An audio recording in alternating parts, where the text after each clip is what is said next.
Welcome to the Adventurers Hello. Guild. Welcome to the Adventurers Guild. Okay, cool. We are good. We are back for more Genshin and more story because it's unlocked.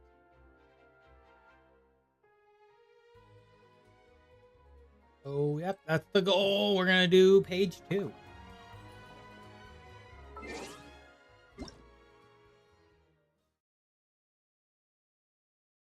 Oh, interesting.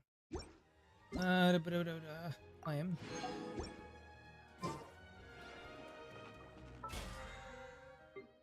Boom.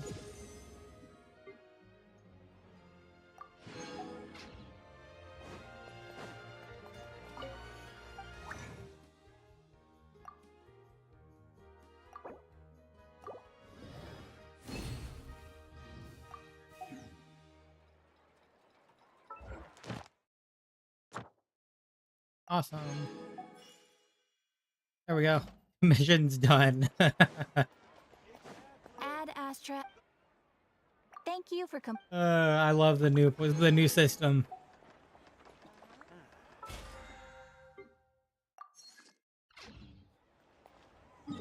Quite awesome. Okay, let's see here. We should go to Simulanka. We're probably gonna unlock this new area. Wait till morning next day, 8.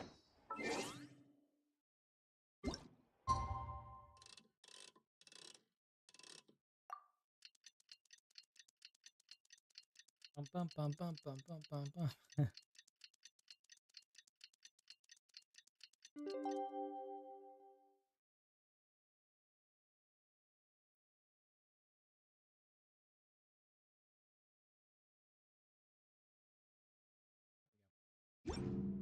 In my role as champion Morning. Guess everything that happened yesterday wasn't just a dream then. Well, it's time for our next fairy tale adventure. We should head to the station Grandpa Almond told us about. Yep, let's go. Oh wait. Focus experience mode. We don't want anything interfering.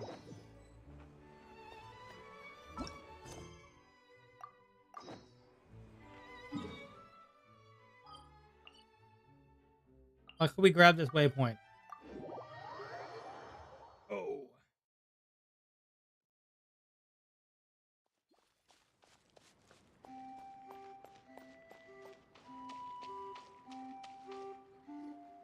Get up, said Jewel. Time to get to work, you lazy bones. I can't remember how to call the train. Just let me sleep a little longer, then I'm sure I'll remember. Don't try to pull one over on me, young man. Your fading disorder has been cured. I saw you chugging cup after cup of magic tonic in the tavern last night. You must be mistaken, Grandpa Almond. That guy definitely. Hello, wasn't me. Mr. John Knight. Oh, you remember my name now, do you? Then it seems like you're all better. You had no idea who I was when you were fading. Now, enough of your nonsense. Get up. The fairy and her friends are going to be here any second. All right, I'm up. I'm up. The Maritime Express should be here soon. That's more like it. Lie there any longer and you'll start gathering dust. Is everything okay? The hero, her pixie companion, and the forest fairy. I didn't know you were already Finally here. got Blue Lock Oh, Season 1 Part 1 Blu-ray from Amazon. I'm sorry you had to Nice. see that. Oh, it's all right. Paimon knows the feeling. Who doesn't want to sleep in first thing in the morning? Does the Maritime Express run out of Constellation Metropole? Yes, each train needs a conductor to operate, and the conductors are always from the capital. The more difficult maneuvers are a little too complicated when you're made of paper. Oh, so you mean the people of Constellation Metropole aren't origami animals like you? Well, the city welcomes visitors from all over the world, so you're bound to run into some forest dwellers there. But yes, generally speaking, the residents of Constellation Metropole look quite different from us. Oh, Sharame Lay and Jane Terado's birthday. Nice. Yes, I remember Sharame Lay too. Yes, I was a fan. Well, I mean, kind of still am. Not was. I would say still am, I suppose. That's pretty cool. You'll see for yourself soon enough. Here comes the train. The train. Pleasure to meet you, everyone. My name is Will, and I'll be the conductor for your journey today. I'm assuming you're the ones who called the train. Whoa, it's a little toy man! Yes, we called the train. The hero and the forest fairy need a ride to Constellation Metropole. The hero and the forest fairy. The ones from the prophecy. I can't take that voice Why seriously. didn't you say so earlier? We could have prepared a far more luxurious train. I'll just go back and get a better one. That's okay, Mr. Wheel.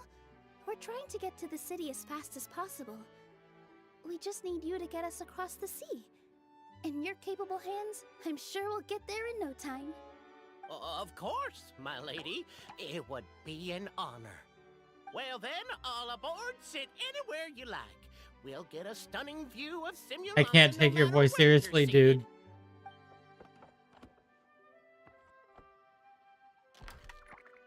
Oh boy, that voice. Oh, breakfast. Is that Kirara? I think it is.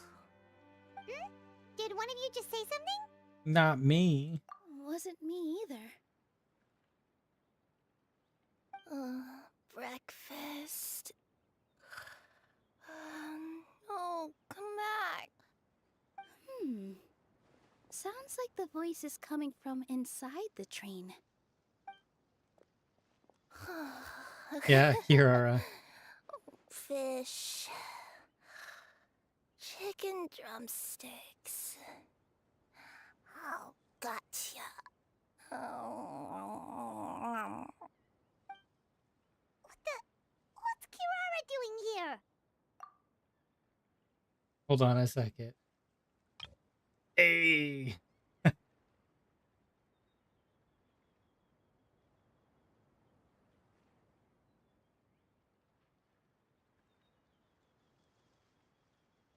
Gotta grab the screenshot. It's pretty good. Eating her own tail, apparently.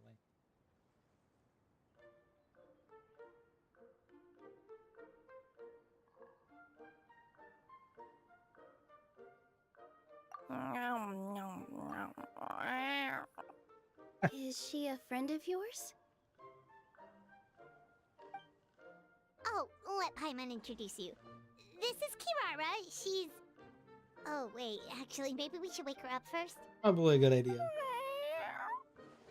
So noisy. Is it morning already? Good meowing. Oh,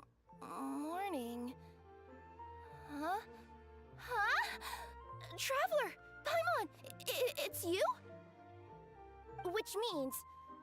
Oh, thank goodness. It was all a dream after all. Oh, gotta hand it to my imagination. It all felt super real.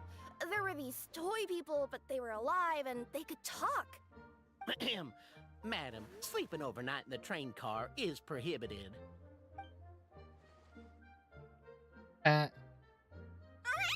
Coming to the It realization. wasn't just a dream? It's alright, Kirara. Apparently we're in a world called Simulanka. We got here yesterday, too. Simulanka? So, that's what it's called. I spent all day yesterday wandering around this one city. The toy people called it Constellation Metropole.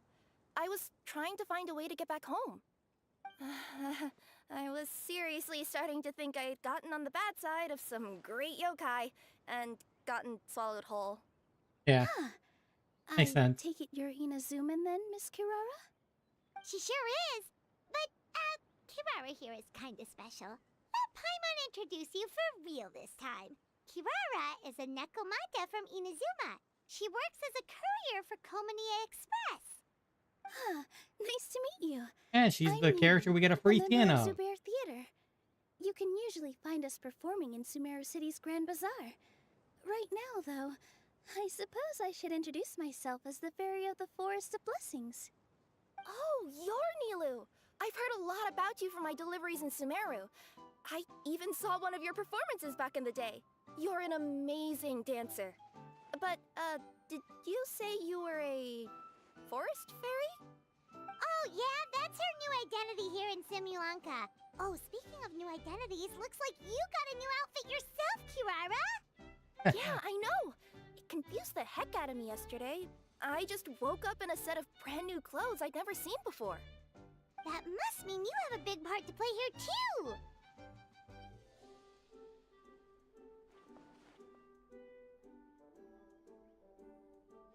As a cat burglar? As a Nekomata in boots? Like Puss in Boots? Is that a thing? I guess I am wearing a pair of boots, but still. Did you by any chance hear a voice speaking to you before you got here, Miss Kirara? A voice... Oh, yeah, I did hear something.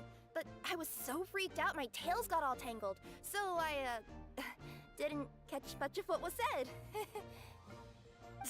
Sorry for the interruption. But this, Nekomata friend of yours, she doesn't eat hamsters, does she? Not paper. Or frogs? Not paper. Oh, no need to worry, little guys. I would never do something like that. Well, unless I've been out in the wild too long without anything to eat. Oh, speaking of eating, I am getting a little hungry.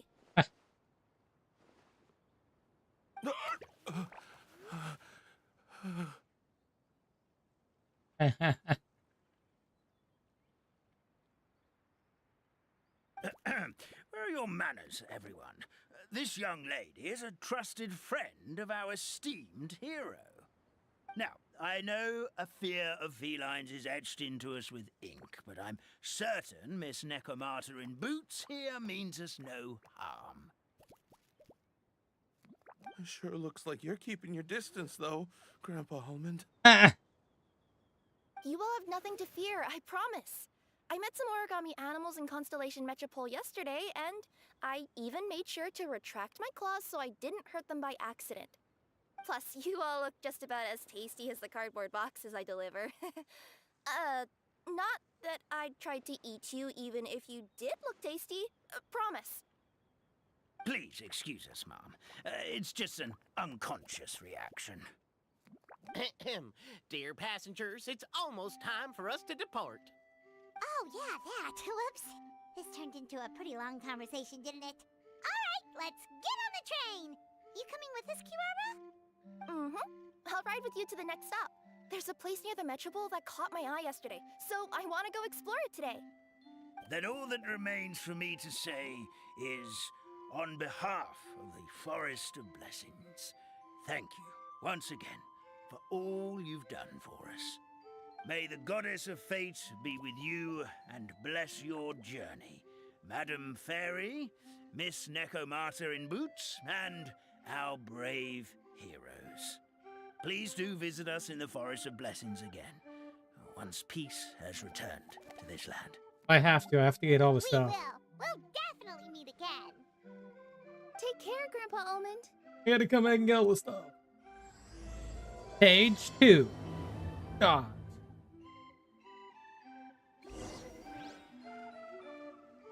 Dun, dun, dun, dun, dun, dun, dun.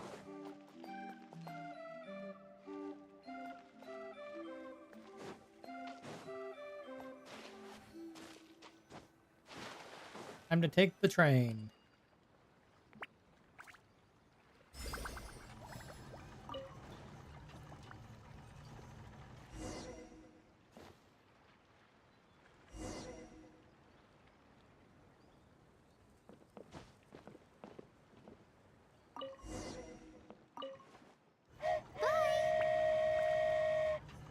Choo Have a choo. safe trip!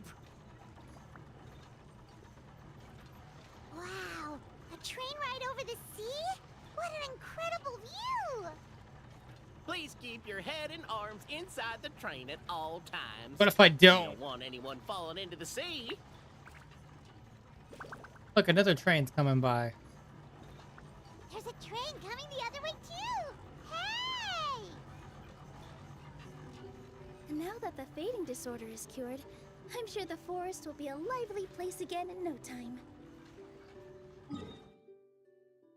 Ah, okay, that's what this is. I gotta go explore that forest at some point. It looked so pretty from the train. I just hope they, won't be too scared of me.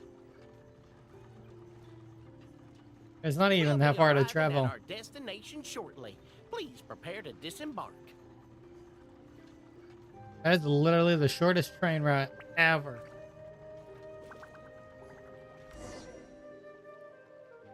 Here we are.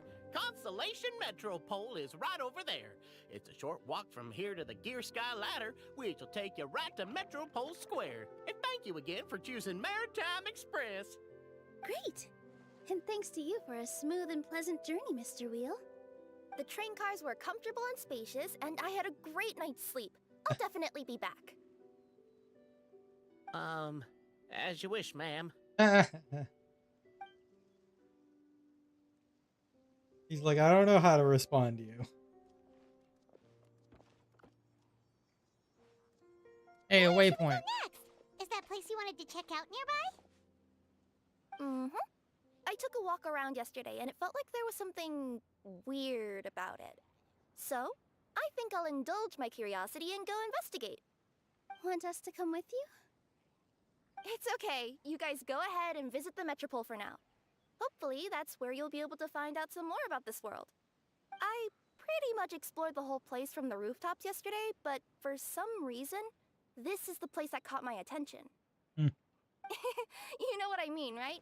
Like, when you get a stone stuck in your claw or something, it keeps nagging at you to dig it out, but you can't focus on anything else until you do. I wouldn't know. Don't worry, if you run into any trouble, I'll be there faster than you can say gold level courier of the Comania Express. Okay, fair enough. We'll head to the Metropole then. Guess this is where we say bye for now. Stay safe. Mm-hmm. Don't worry about me. Let's not forget, I'm a yokai. True. How big is this area? And in the scheme of things, quite small. 'Cause this is like an entire forest. This is kind of it's smaller. Though then again, it might have some caves and stuff. So I have some levels. Why do you suddenly have a quest? Hey, are you guys already finished with... no need to prioritize me. There's just a... Sure. Don't... Interesting. Never expected to see an actual character have a yeah. Well, we can explore this area later. This is quite small in comparison to the forest.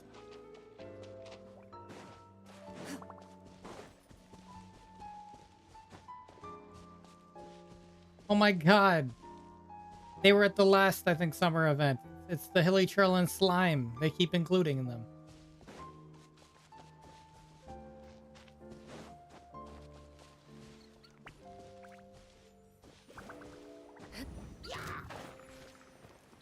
Screw you.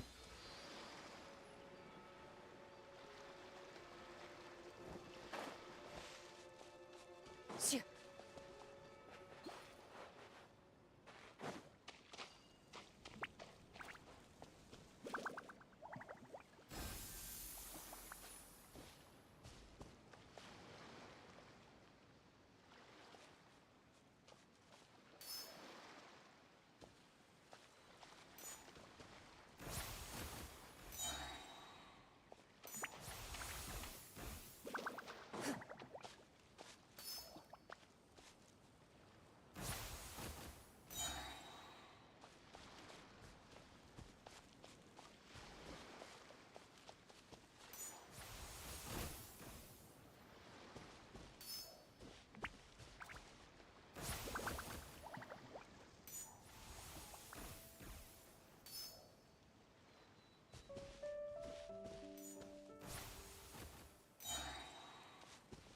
This is an interesting puzzle.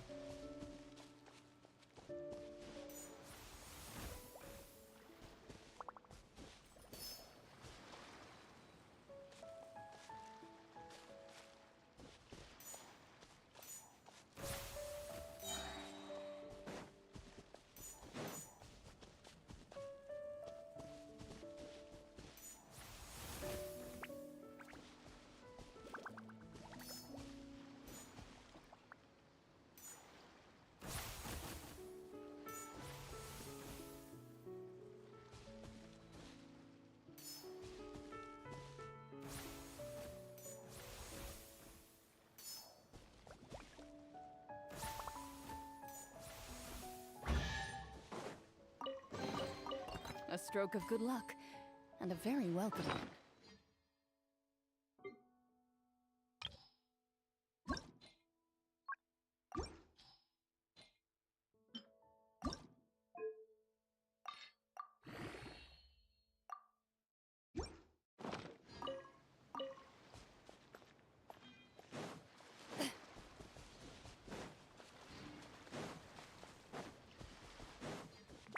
Shoo.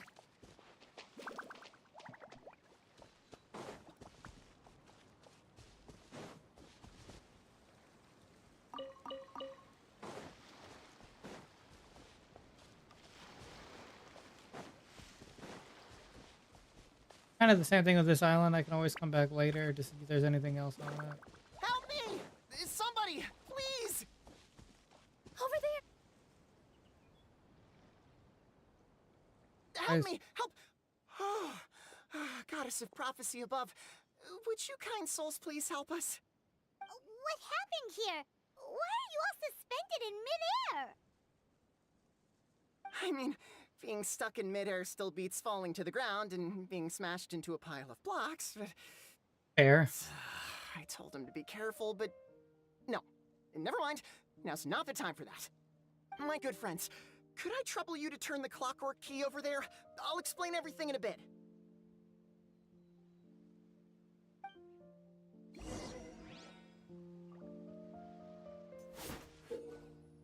In the vicinity of the constellation, you can sometimes see some small toy figures around a constellation clockwork. This is a gift from the goddess.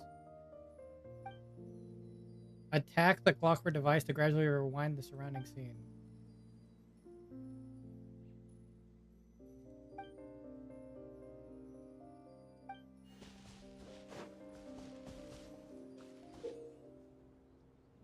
Originally a pillar that residents of some used to pray for oracles as their uses today. As you view the ringed oracle pillar, the interact button will emerge.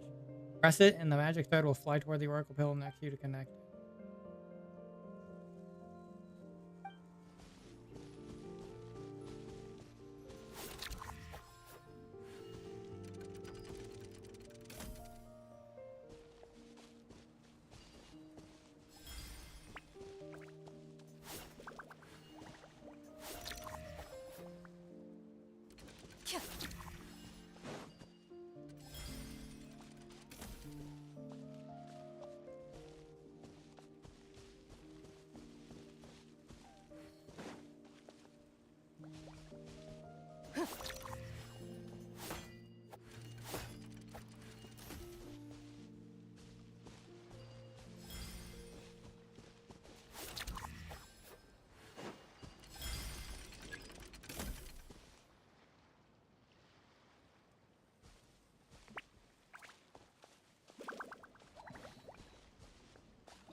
Okay, that worked. What happened there? It almost seemed like we turned back time. I take it this is your first time witnessing the power of the Goddess of Prophecy, then? If so, I can see why you might think that. Basically, this is a gift bestowed upon Constellation Metropole by the Goddess of Prophecy, who rules over the natural course of all things. It helps those who have deviated from their proper path to get back on track. Proper path? Do you mean everything that happens in the Metropole has been planned out since the very beginning? Why are you saying that as if it's a bad thing? You're not explaining it clearly. Here, allow me. Of course, all the residents of the Metropole have the freedom to live their own lives. For instance, whether I use olive oil or sesame oil in my morning skincare routine is entirely my choice. But whenever something disastrous is about to happen, like when I almost got turned into a pile of rubble just now, the goddess's magic will activate in the world around us. So, in other words, it's kind of protection magic? To keep people alive? You could say that.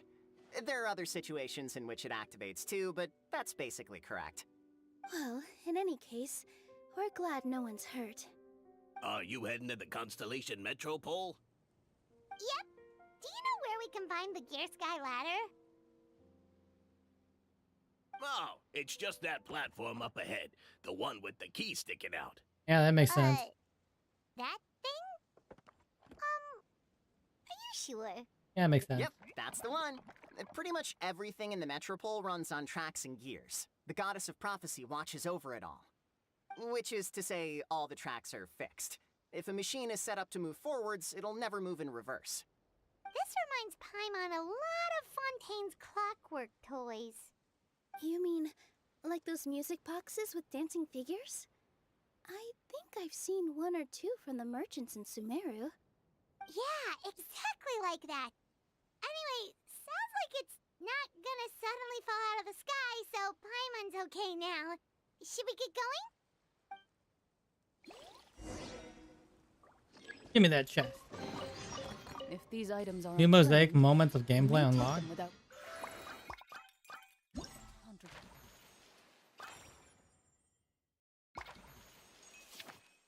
Oh yeah, I forgot.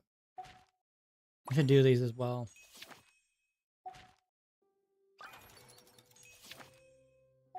I'll take a look at those later.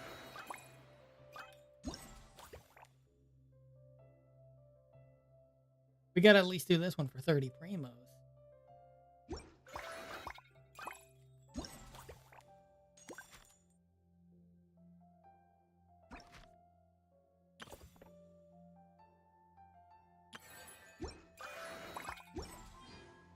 I've faced many opponents in my duels.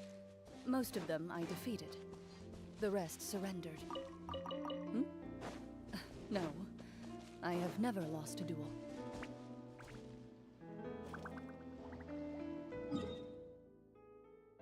There's probably things on the outskirts here.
next step is to get to the top of the metropole and ask the goddess of prophecy for guidance.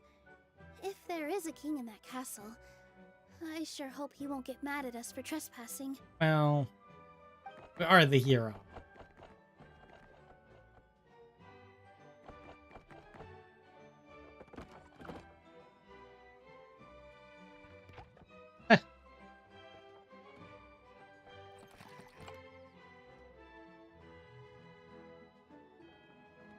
Make way for the king! Oh wow, that was quick. Oh, darn, we jinxed it. Oh, no. Did he overhear us talking about us sneaking into his castle? Paimon hopes he's not mad. Silence! The one who shall soon stand before you is the ruler of Constellation Metropole, the one who descended after a meteor shower, and the protector of order and all the stars in the sky. Is it Scaramouche? That's a long list of titles. AKA the I Wanderer. bid ye welcome, guests Oh, from okay. afar. He's the Long have I heard of your grand deeds. king. O fairy, who restored the lifeblood of the forest. Can you O take that hero, off? Who, huh? Can you take that off, please? Yeah, exactly. My face. My Hold face your too. foul tongue! How dare you utter Her Majesty's name? Mercy, your majesty. Nice one, partner. Spectacular improvisation skills. I'd expect no less from you. I didn't Alright, expect you to be the alright. king. You can relax now. Allow me to make some introductions. This is the traveler and her trusty companion, Paimon. You are personal friends with Her Majesty the King? Please, forgive our grievous mistake. We had no idea. All right, the welcome ceremony is over. Everyone back to your stations. I will personally treat our guests to some royal hospitality. Yes, Your Majesty. Your majesty, we're most grateful for you. Oh, come on, I've already sent them off. So, anyway, how did you guys get here? We were gonna ask you the same thing! Also, how are you already king of this nation? And where did you get a crown? Oh, wait, don't say it! You just woke up like this, right? Yes, that's probably the answer. Sounds like you've answered your own question. But before I woke up, I heard a voice say to me, "You are the king of Constellation Metropole. Now go forth and save your city." A similar thing happened to me. Oh, yeah, sorry. You must be the fairy of the Forest of Blessings, right? This is Nilu, a friend that we made during our time in Sumeru. Nice to meet you, Miss Nilu. I'm Navia, the president of Spina di Rosula. If you ever get the chance to go to Fontaine, make sure you come and visit me. I'm based in Poisson. Seems like you're taking this all in stride. Aren't you nervous about getting stuck here and never being able to get back home? She's not nervous. Why would I be worried about that? We've faced much bigger problems than this before. She's not and wrong. We always pull through. Yep. This should be a piece of cake. Yeah. Besides, life's always full of surprises. You gotta learn to just enjoy it. That sounds like a great outlook on life. You have a very optimistic spirit. Thanks, I'll take that. Honestly, though, it also puts me at ease to find out that you guys are the fairy and heroes that I've been hearing about in this prophecy. We're kind of veterans at dealing with prophecies by now, aren't we? Bro. About that, has anything bad happened in the Metropole? We heard about an evil dragon. Did it make a mess here too? It sure did. Apparently, for whatever reason, he went for the stars above the city recently. Literally just flew up and started snatching them out of the sky. Luckily, the guards responded quickly and stopped the dragon from taking them back to his lair. Unfortunately, though, he dropped them before he flew off. Now they're scattered all around the metropole. I've been out trying to retrieve them, but I only managed to get one of them before you showed up. Oh, I didn't ask yet. What brings you to the metropole anyway? Oh, Paimon can explain. Long explanation later.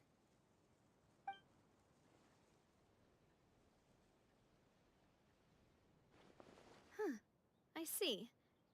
So, you want to consult the oracle of the goddess of prophecy? Do you know how we can do that, Miss Navia? Well, the goddess's statue is indeed at the top of the castle. I can take you up there. But However, I've heard from the citizens here that the goddess hasn't given out any new revelations in a very long time. Really? But Grandpa Almond told us that he received his prophecy from the goddess. Oh, that's probably because the prophecy about the hero of Simulonka has been around for a very long time. But recently, people realized that the goddess didn't reveal anything about what's supposed to happen after peace has been restored. Huh. Okay. Still, can't hurt to try your luck. And maybe you can help me get rid of the invaders while we're at it. Invaders? So the dragon's not your only problem? Right. The forest isn't the only place where strange things have been happening to the residents. Have you come across the gift from the goddess of prophecy yet? You mean the protection magic that stops them from coming to harm? We saw it in action. Yep, that's the one. Over the past little while, this magic has been triggering far more frequently.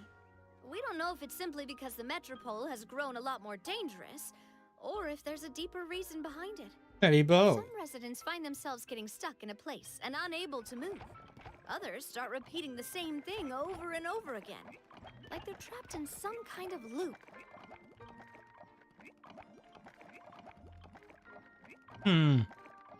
If we were to use clockwork toys as an analogy, could it be that the tracks have eroded or the gears have slid out of place? That's exactly right, Nilu. That's basically what's happening.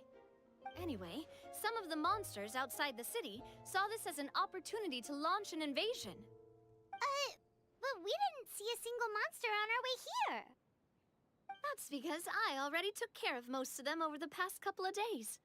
Of the remaining few, we trapped some of them inside the castle and chased the rest back out of the city. Okay, so to summarize, not only has the magic here gotten all messed up, but the dragons also knocked some of the stars out of the sky, plus there's a bunch of monsters in the city.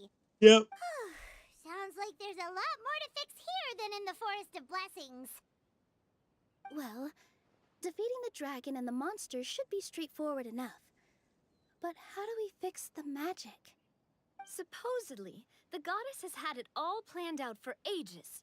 One of her oldest prophecies says this: "Go and push the gear that connects up to the starry sky. When that time comes, I shall dance and return the tracks beneath my people's feet back to the stars in the sky." Huh? But weren't the tracks the gift that she gave to her people in the first place? Does that mean she plans to take the gift back? That's what the prophecy seems to be saying, yes. So, as a result, some people are against turning the gear, despite what the prophecy says, since they fear a future where they no longer enjoy the goddess's protection. But letting this drag on isn't the answer either, is it? No, and I think they know that. But they're just too afraid to take that final, terrifying step. They're still hoping there might be an alternative solution. Now, we could ignore their objections and go turn the gear ourselves. We want to be considerate of their feelings. Exactly. You know me well. And that's why you're my partner. I want to get as many people on my side as possible. At the end of the day, this is their city, and they should have the right to decide its future. Ooh, spoken like a true wise king, Navia. I am the boss of Spina di Rosula, after all. This may be my first time as a king, but there are a few similarities between the two roles. Traveler, Paimon, Miss Nilu, would you be willing to lend me your support? With your help, I'm confident we'll be able to find the most frictionless way to resolve the problems plaguing this city. It would be my honor, Your Majesty. Not gonna lie, Your Majesty is definitely growing on me. Seriously, like we'd ever say no. We're your friends. No need to ask us so formally in the future. I'm happy to help too. This is a beautiful city, and just like the Forest of Blessings, I would love to see it return to normal as soon as possible. Ah, great. As the king of Constellation Metropole, I extend to you my gratitude. All right, everyone, follow me. I'll show you the way to the goddess statue at the top of the Metropole. And stay close. You don't want to get lost in my castle. It's huge. Oh, is that why there's more inner stuff than?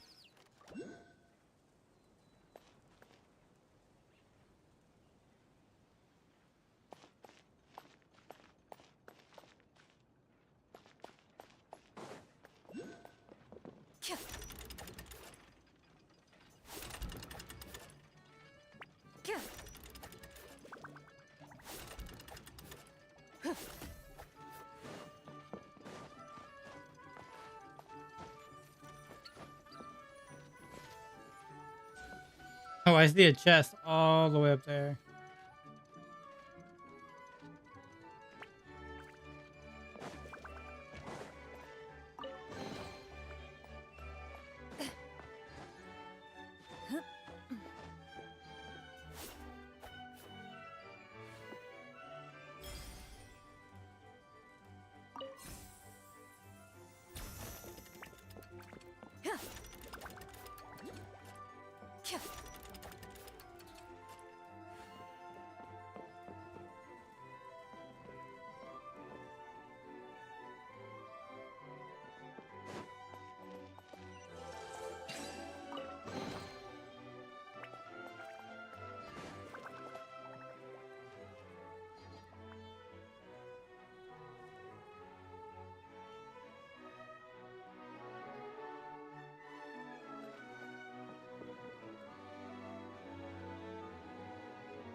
A stroke of good luck, and a very welcome one.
How come I can do some of this other stuff later?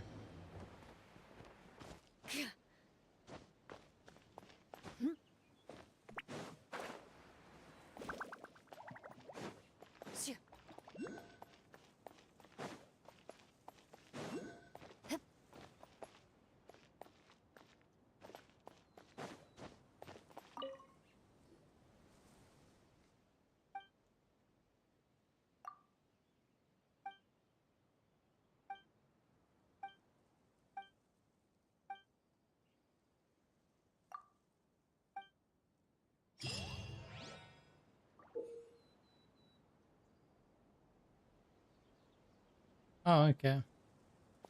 That's one of the games I'm.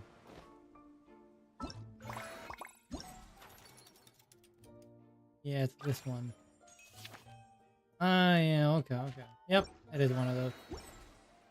We'll check those out a little later.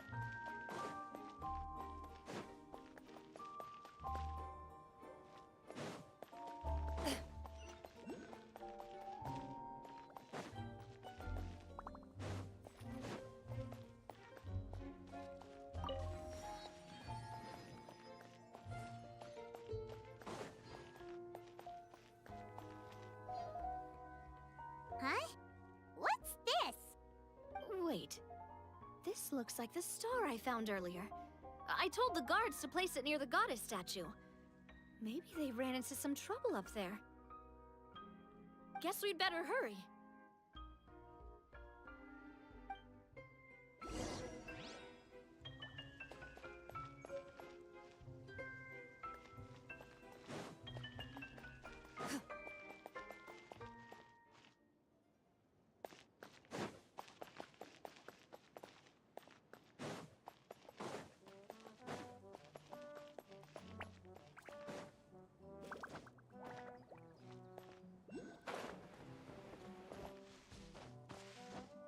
Oh, there must be an underground section.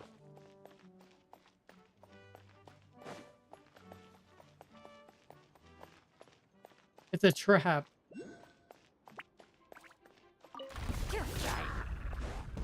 Ready.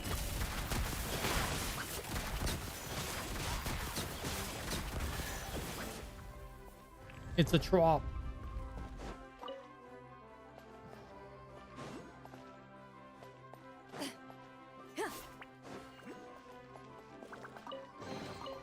If these items are unclaimed, we may take them without controversy.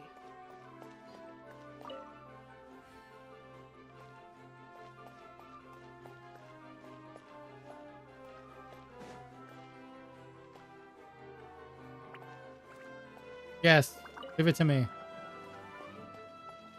Go step on it.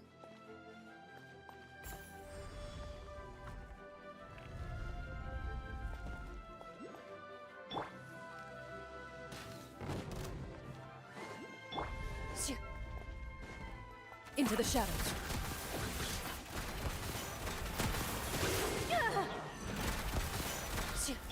I see everything. Stabilize. Oz, reveal thyself.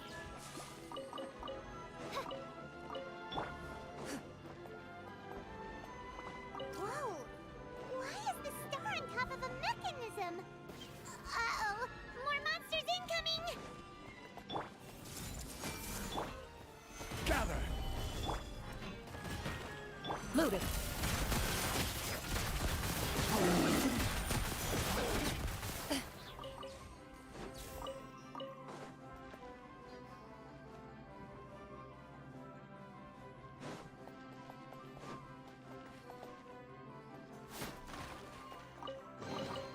First to find gets to stake their claim.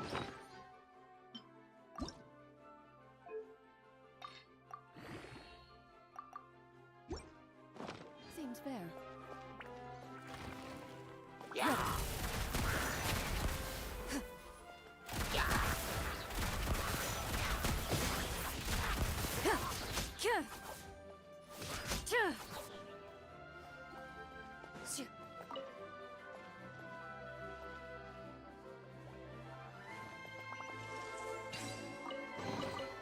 First to find gets to stake their claim. Seems fair. Forgot there's bliss excerpts in each of these chests, so that means they probably will show the chest on the map then.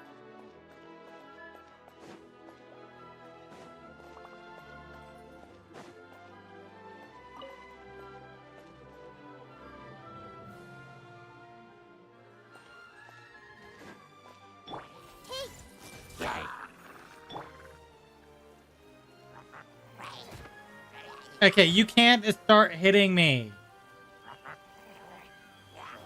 in the middle of a cutscene. That is literally not fair. Into the shadows.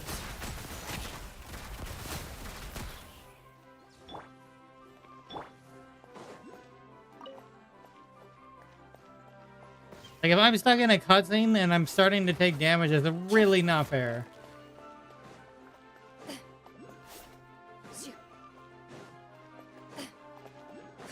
But it's up here.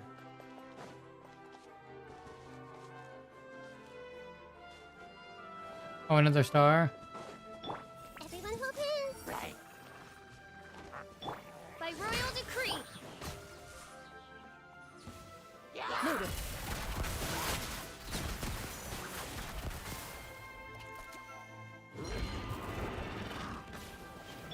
I see everything. Midnight Phantasmagoria.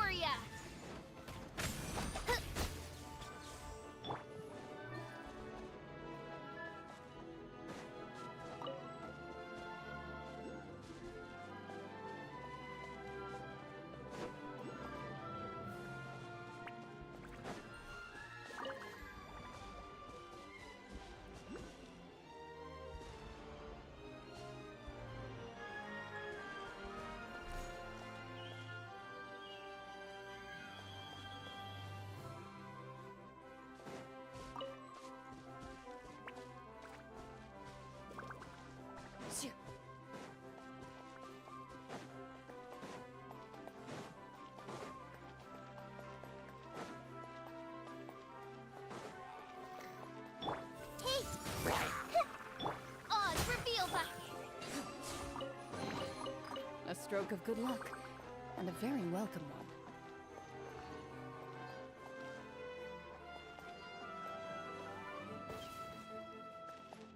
Can I grab the star, please? Feels like they really didn't want to give that to us.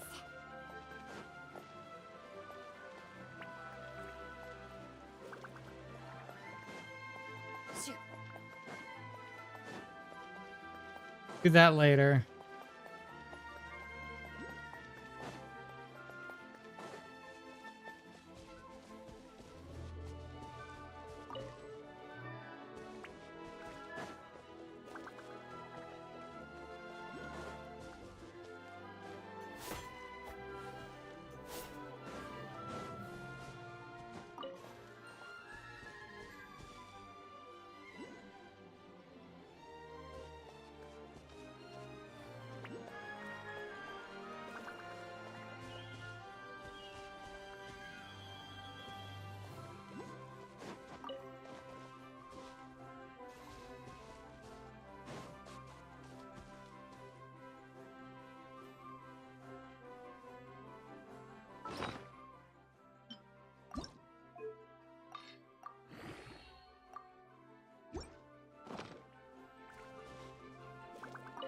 You did great.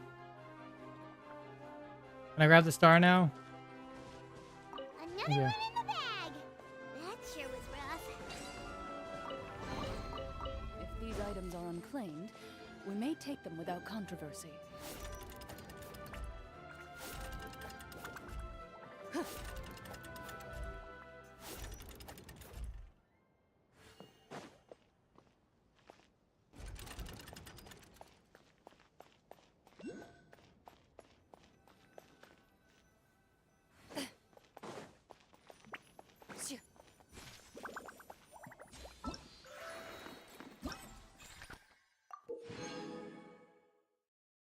All right, we unlocked the Jukon letter gadget.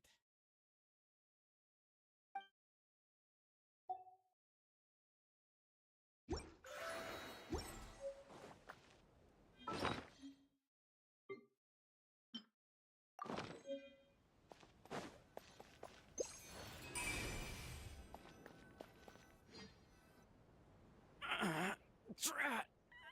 I can't move! What happened? Your Majesty! This conservative radical, he attacked Conservative. us. He threw the star from the Astral Garden and even stole the magic thread linking the Oracle Pillars. But just as we were about to arrest him, the goddess's magic activated, and now we can't move. No! Nobody touched the celestial gear! What's an oracle pillar? You need to use it to pray to the goddess. I'll explain later. First, let's help these guys. Yep. Technically, first, I'm gonna activate the waypoint. Oh, it's already activated.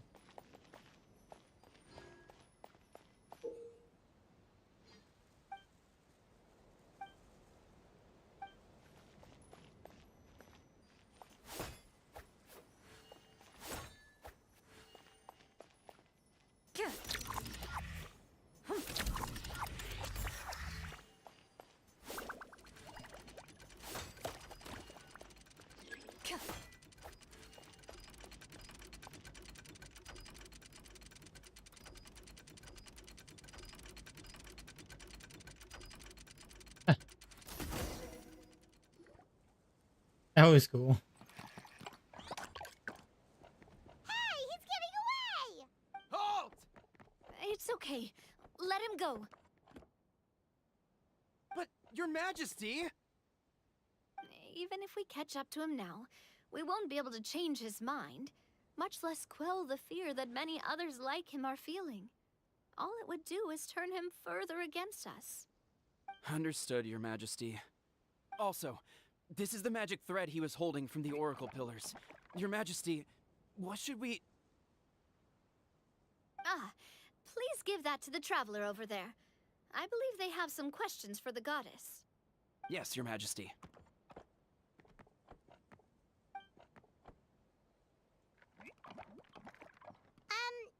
So, what do we do with this exactly? See those oracle pillars over there? Just use the magic thread to connect them together in a specific pattern. Oh. And the goddess of prophecy will answer your prayers. Oh, sounds easy enough. Let's give it a try.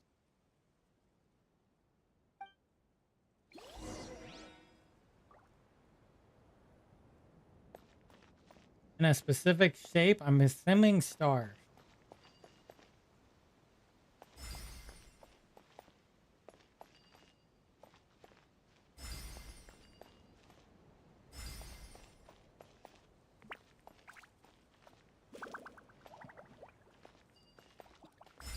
Yeah, okay, there you go. Shape of stars.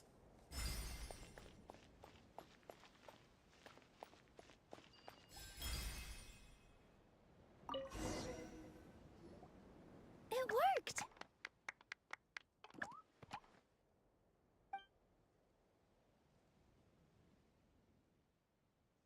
To which course of fate do you seek answers, my child of Simulanka? Yeah, I knew this was one of the freaking hexen circles, huh? Ah. How to leave this world. How to leave this world, no? How to defeat the dragon. Hero from another world, supported by their companions, shall restore peace to this world. Simulanka's future. No? How to resolve the Go metropole. and push the gear that connects up to the starry sky. When that time comes, I shall dance and return the tracks beneath my people's feet back to the stars in the sky. How do I leave this world? You don't know anything. So, Miss Navia was right. The goddess of prophecy didn't tell us anything about the future. Fair enough. Guess we'll just have to play it by ear. We want to push the celestial gear. Then first, we have to restore the sky back to its original state by putting the stars back in their positions. Let me do a quick count. All right. Adding in the ones we picked up on the way here, I think that's all of them. Let's go hang these stars back up in the sky. In the sky? How do we get up there? Oh, I got us covered. We will, of course, be taking the Aerial Express. Is that a flying train?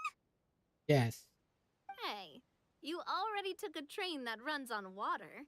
Is a flying train really that much weirder? No, not really. At least the Maritime Express still runs on a track. Oh, come on, don't worry about it. This train has been blessed by the goddess of prophecy. Its whole purpose is to protect the Metropole skies. It took me a lot of effort to find it, you know. I don't think anyone's used it in, like, 100 years? 100 years? Are you sure it's safe? Let's not forget that the goddess of prophecy's magic has been going haywire recently. Well, it's not like we have any other options. Unless you want to do the honors, Paimon. Fancy flying up there on your own? No, thank you. It's way too high up. Oh, wait, Nilu. You've got a feel for how magic works here.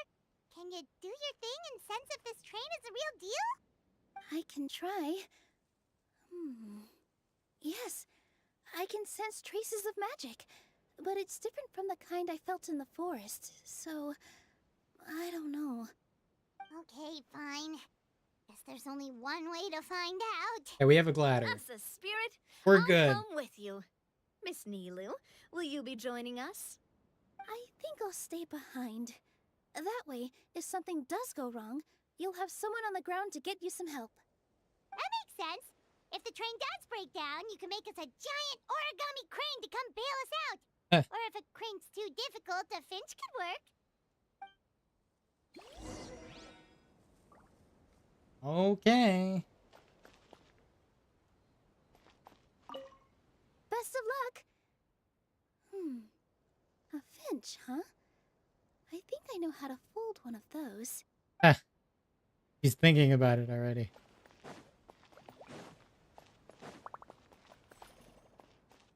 All aboard.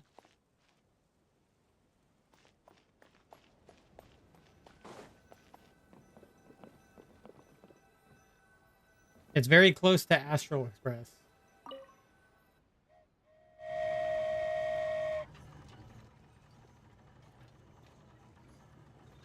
The flying train. Now we just need a space train.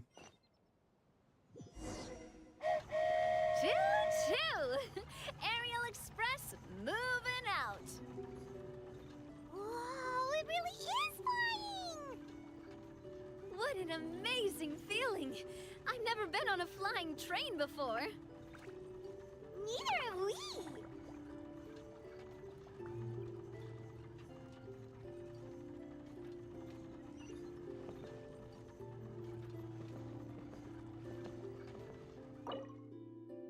That should do it. On to the next location.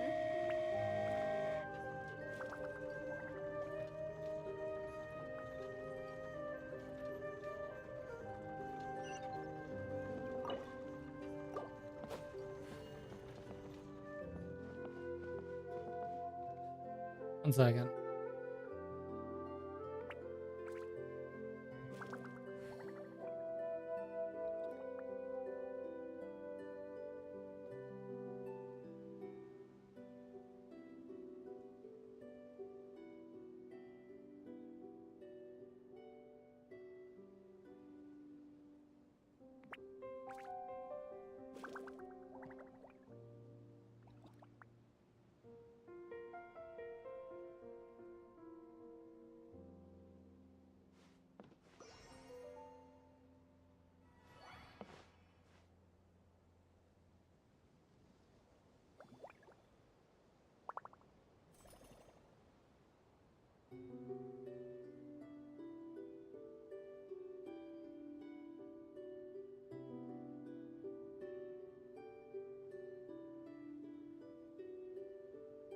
Okay.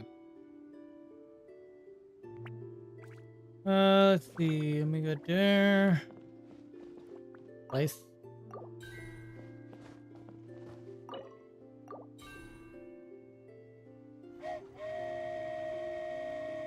We are so high up. Don't look down. Don't look down. Oh, Paimon, you can freaking fly. Hang in there, Paimon. The hard part's nearly over. After that, it's downhill all the way. Don't say downhill all the way. That is the last thing Paimon wants to hear. Paimon, you can fly. Why are you complaining about being up?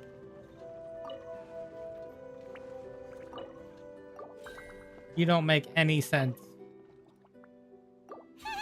We're finally done. Okay, let's get back down while this train is still working. Really, Paimon? You don't have to worry about flying. You're already flying. You don't have to worry about falling at all. You're fine.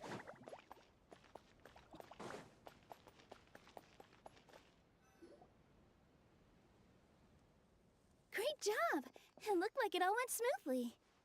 Yeah, and it was an absolute blast, too. You gotta ride with us next time, Miss Nilu. Huh?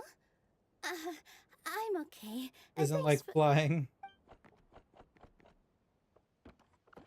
Halt! What do you think you're doing? Get out of my way! What's going on? Radical conservative citizen. Your Majesty, there! Let us through! Stay back! It's okay. Let them through.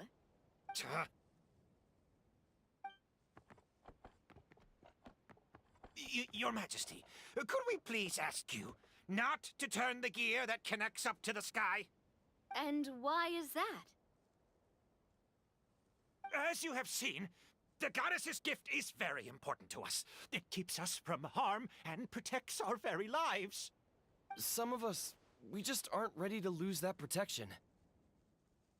I see. I understand. Huh? Your Majesty, do you mean... I won't turn that gear. Not until you're ready. What? I've said before that the Metropole belongs to the people, and they should have the right to decide its future. But let me ask you this. How do you plan to solve the issues we are currently facing? Well, we'll start by rescuing the people that have gotten stuck. And then we'll find a way to figure out the true cause of this crisis. And have you made any headway on that? The true cause, I mean. Unfortunately, not. Hey, you little... Mean. I'm sorry, my friend, but it's the truth. You have friends and family that have been affected, don't you?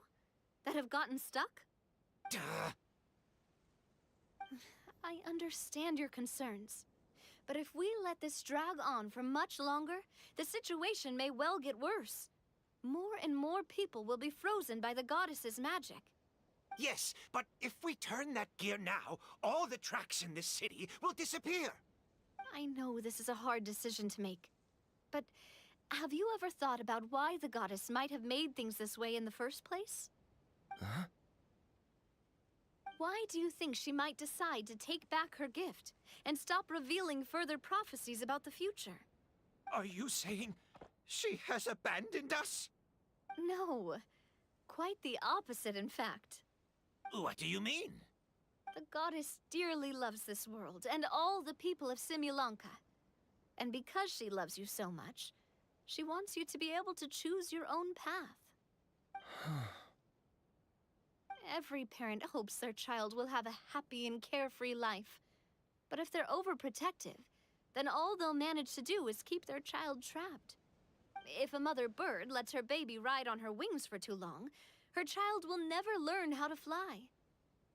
Perhaps the goddess of prophecy has always known that one day she'll have to let go. Children can only become independent if they're allowed to form their own opinions, make their own decisions, and deal with the consequences on their own. Only then will they be able to continue their journey alone, even after their parents are gone. But we've relied on the goddess's protection for so long. We don't know what it's like to go it alone. We don't know if we have what it takes. Are you kidding me? I think you've proven yourselves more than capable of that. What do you mean? You made a call in a time of crisis, and you've come all this way to talk to me. Even the guards couldn't stop you. That must have taken a lot of courage. But we only did it because we were scared. Why you set out on the journey doesn't matter. What matters is that you've proven you can choose your own path. My friend, I fear our king is right. It is time for us to face our fears.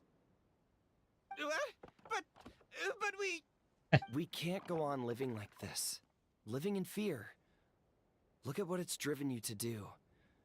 You threw away a star personally created by the goddess of prophecy herself. You once revered her more than any of us. And I think the king is right. She hasn't abandoned us. So, why don't we put our trust in her one more time? I don't care anymore. Do what you want. Aw, he laughed. I'm sorry about my friend. That's just how he is. Always had a terrible temper. Please accept my apology for his impudent behavior. Is it just me, or has he accepted the goddess's prophecy?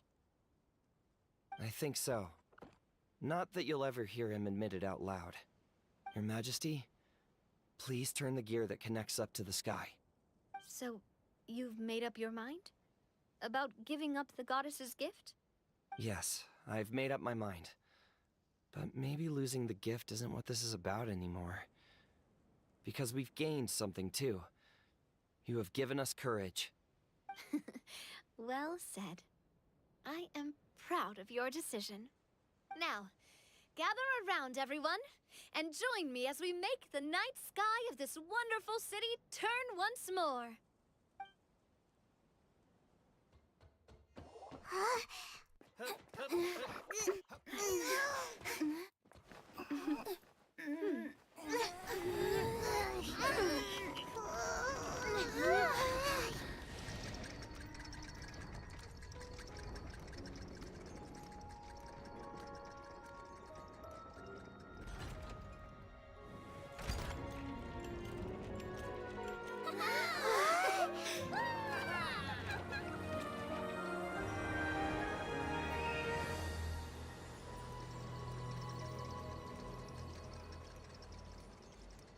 The saw. So the stars hanging in the sky, they're music notes. This entire metropole is a huge music box! That's incredible! How do you feel? A little scared and uncertain. But for some reason, I feel a lot more at ease. It's as if some kind of huge weight has been lifted from my shoulders. Figured out any next steps? To be honest, not really. But maybe I can start by having a heart-to-heart with that stubborn friend of mine.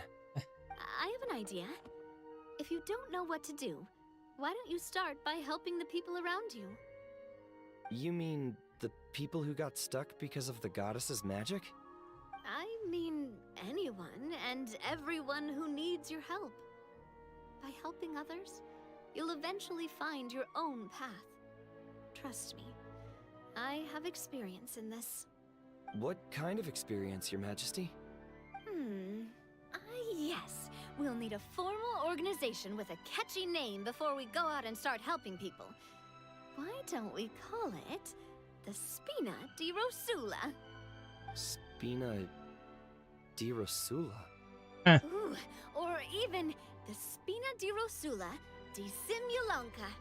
Yeah, that's catchy. Wow, big expansion for the Spina. Moving into other worlds now. Spina di Rosula. I like it. It's a great name. Let's do as Your Majesty suggests. Well then, how about I appoint you as the head of the Spina in Simulanka? While I'm off fighting the dragon with the other heroes, it'll be your responsibility to work with the guards and take good care of the people in the metropole. What? You're planning on fighting the dragon? But no, Your Majesty, you must reconsider. He's right. Your Majesty, you can't. How are you two on the same side all of a sudden? Perhaps Your Majesty is unaware of this. The great dragon suddenly broke out from the Titanium mines one day. Titanium. And tore the end of the world to pieces. After that, it spat out a strange fog that surrounded a whole island. No one knows what lies beyond the fog, and no one knows what has become of that poor island. Before Your Majesty arrived, we dispatched many soldiers to fight the dragon, but none came back alive. Yikes. Sounds worse than we thought. Isn't that all the more reason for us to go? There could still be guards trapped there, waiting for someone to rescue them. King Navia is right. We cannot simply stand by and watch as the people of this world suffer. Very well. Though I have not served by your side for very long, Your Majesty. 2 days is enough for me to have learned that once your mind is set, any attempts to change it are futile. True. You're a pretty good judge of character. He probably didn't mean that as a compliment. Since you're serious about this, I won't try and stop you. There's only one way to reach the end of the world, and that's by taking the Maritime Express. Oh, right. So there's a line going there too? Yes. It was originally built to serve the workers commuting to the Titanium mines, but it has been abandoned since the dragon attack. I'll tell the conductor to wait for you at the platform by the side gate to the Metropole first thing tomorrow morning. You're embarking on an extremely dangerous adventure. Please be careful, Your Majesty and friends. Oh, thank you for your concern. While I'm gone, I leave the Metropole in your capable hands. Yes, Your Majesty. Just call me boss from now on. That's what everyone in the Spina calls me, and it's what I'm used to.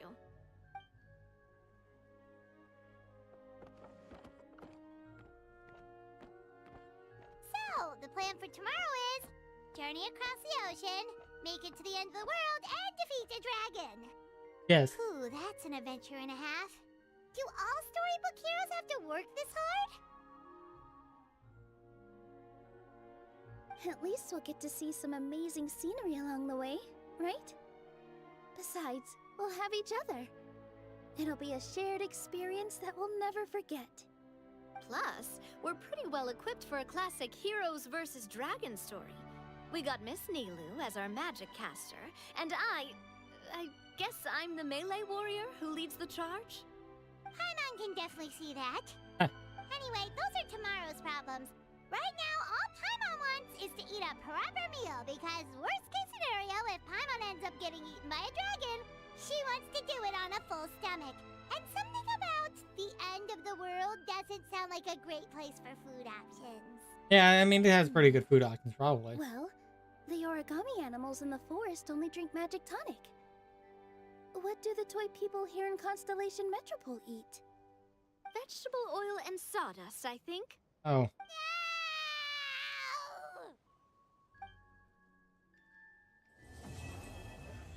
Well, that was a quick tale of two.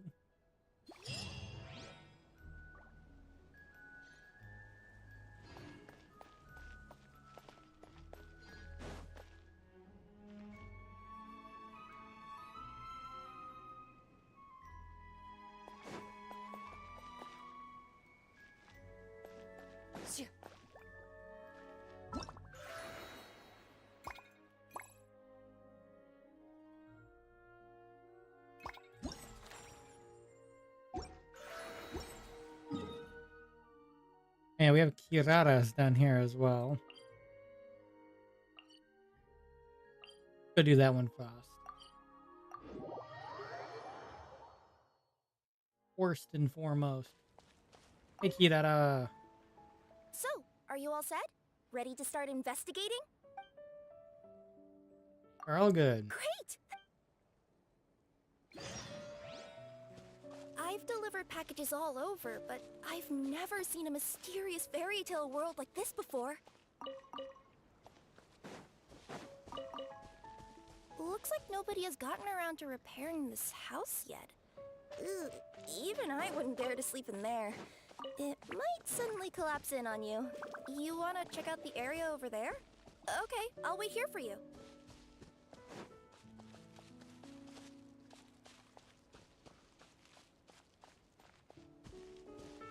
Nothing to see here either.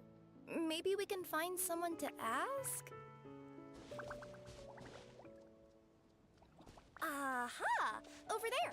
I bet we'll find some people there. Let's go take a look.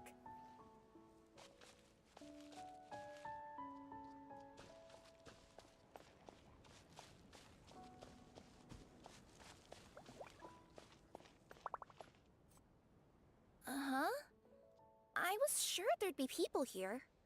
There once was a goddess who ruled over fate. Before she died, she left 3 riddles for the kingdom she had created. What? Who said that? Long story short, on this day, a sentient feline, an outlander, and a diminutive pixie arrived on the scene. Another nickname for Paimon. They saw a narrow path off to the side. Okay, but which side?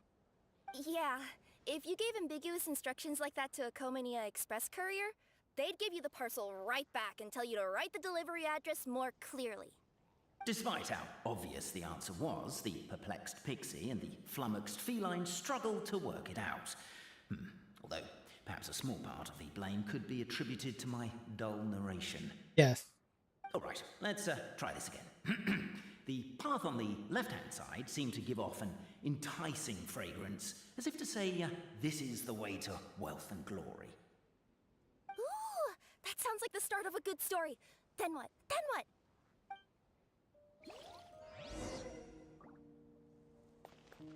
At the end of the path, the motley crew would soon spot a secret stone room. A prophecy had once foretold of a Marquis who shall one day venture inside, and thus it is named the Future Marquis's Abode to Be. You like it? The Future Marquis's Abode to Be? Got a nice ring to it, doesn't it?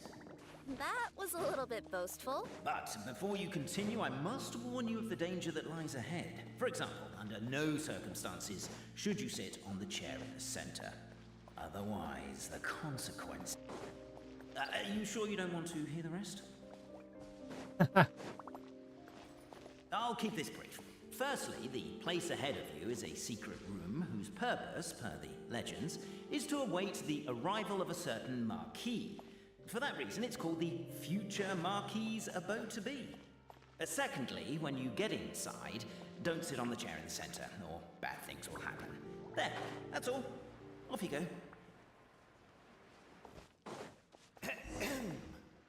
So many summers, winters, springs, and falls, and now at last a hero hither strides. This realm knows not what lies beyond its walls. Its secrets mystify the world outside. Wait, new voices. Who are they?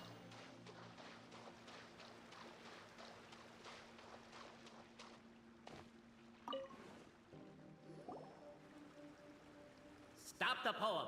We have a situation. Something's up with this person. Traveler? Are you alright? Turns out there's glue. Come on, you can do it! This can't be how our story ends. Try to stand up.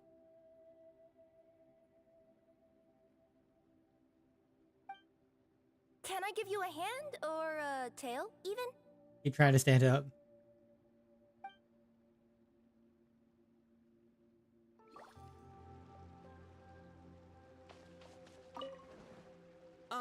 Cape, forgive me for breaking the rhyme scheme for a second, but I want to hear your take on this. So, any outsider who comes in here would surely see the documents on the table, right? Unless she was visually impaired. And unless she's got tinnitus or something, she'd definitely have heard what we were saying.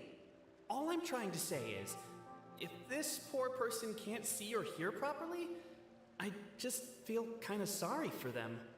Oh, we hear you loud and clear, so watch it! Is this like a reference to what's that game? The game that literally just has a narrator the entire time. I know what I'm thinking of it. But it's funny. Captivated by the epic poetry and enthralled by the outstanding story. With wood and earthenware strewn all around, the demon feline's fury can't be quelled. Reducing them to rubble on the ground, she finds the vessel's vacant save for... air? She finds long gone the gems that once they held. Are they describing how we broke the boxes and jars? Yes. Who are you calling Demon Feline? Namely, to remove the clockwork key from the raised platform up ahead. Perhaps the Outlanders are worried that something drastic will happen the moment they remove it. With wood and earthenware strewn all around, the demon feline... Strong as stone, firm as steel, the Outlander pulls, but it does not yield. This has happened many times before, but this time is different. A thought enters the Outlander's mind. Attack! Attack! First weaken the structure, then seize the treasure. Okay, this is pretty funny. Cabe, I just realized you said we all had to speak like bards, but every time you open up your mouth, I don't hear any rhymes. I just want to listen to this narration. Yeah, I noticed that too. The Outlander takes a moment to wipe the sweat from their hands, then braces themselves as they grasp their sword. Only now are they ready to attack. Although, a mallet would have made the job easier. Cabe, it looks like we have a few moments to spare, and we're still waiting on that apology. The Outlander's comrades urge her on. The attack now over! Only one final step remains. Now it is the time to seize the key. But alas, as was the case for all those who had come before, the key still did not move an inch. Wait, what? They got it out? Yes! Finally! Come on, move your butts! And your legs, assuming they're still in working order. It's showtime! No hard feelings about your lack of poetic contributions? Oh, let it go! Ah! Welcome, esteemed and noble Outlander. Allow us to introduce ourselves. We represent the 3 great clans of this realm, having been selected as its authorized historical supervisors. You go back to being narrators. It was more funny. The arrival of one such as yourselves, who shall remove the clockwork key. My name is... You're Cape, he's Albizzi, and that's Bobarano, right? Yeah, this was a reference to the whole Excalibur deal, I can already tell. You've done so much talking. The that we can sword in the already tell you stone. apart by Except your in this case, voices. clockwork key in the Aren't stone. we missing someone, though? The guy who led us here to begin with? Who? And thus was born the long-awaited The narrator's bag. destined to uncover the truth of the past. Allow me to quote, if I may, in the history of Constellation Metropole, a new page has begun.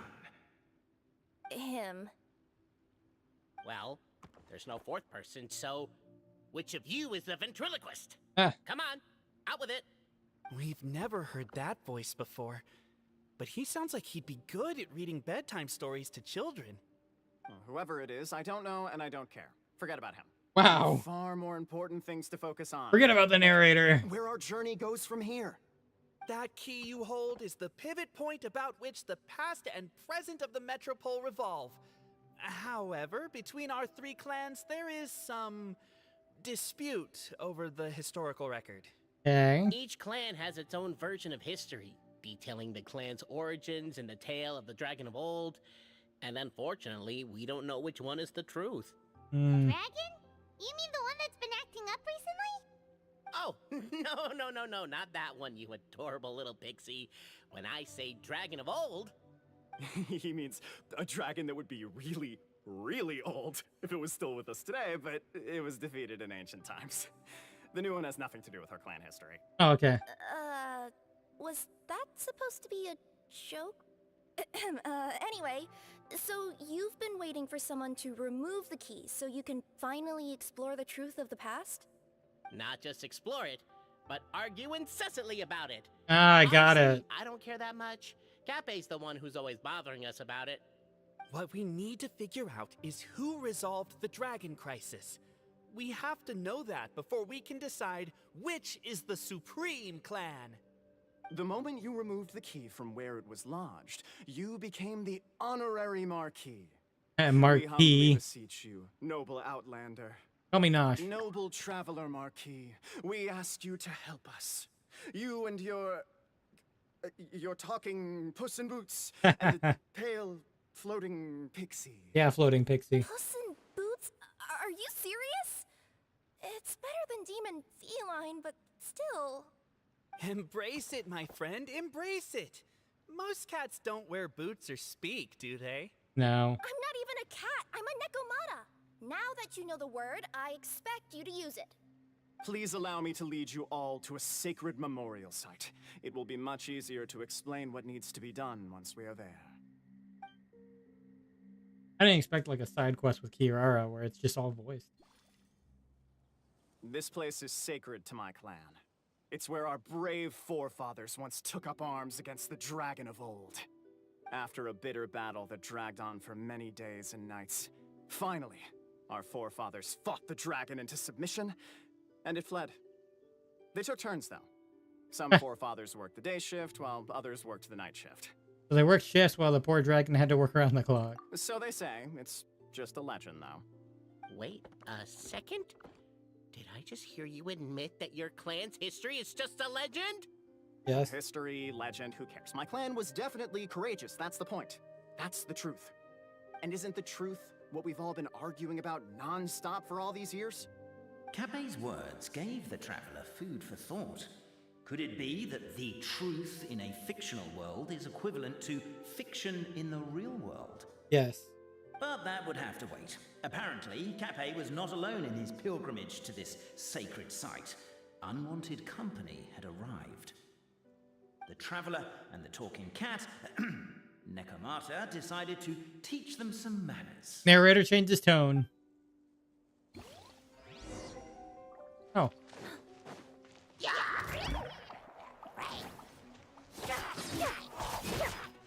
I see everything. By royal A true display of heroism and valor. It was as if the spirits of my ancestors were fighting through. Here's a thought. Could be wrong, but maybe the Traveler Marquis is a lot more powerful. Your martial prowess and show of courage are a more vivid reenactment of my ancestors' feats that suit the modern aesthetic. Now, let's get down to business. To defeat. As we all know, time is but I'm an kidding. illusion. Time may flow line by line, page by page, or frame by frame, but usually it flows in the form of springs and gears. And that clockwork key you have in your hand can turn back time and make the past reappear.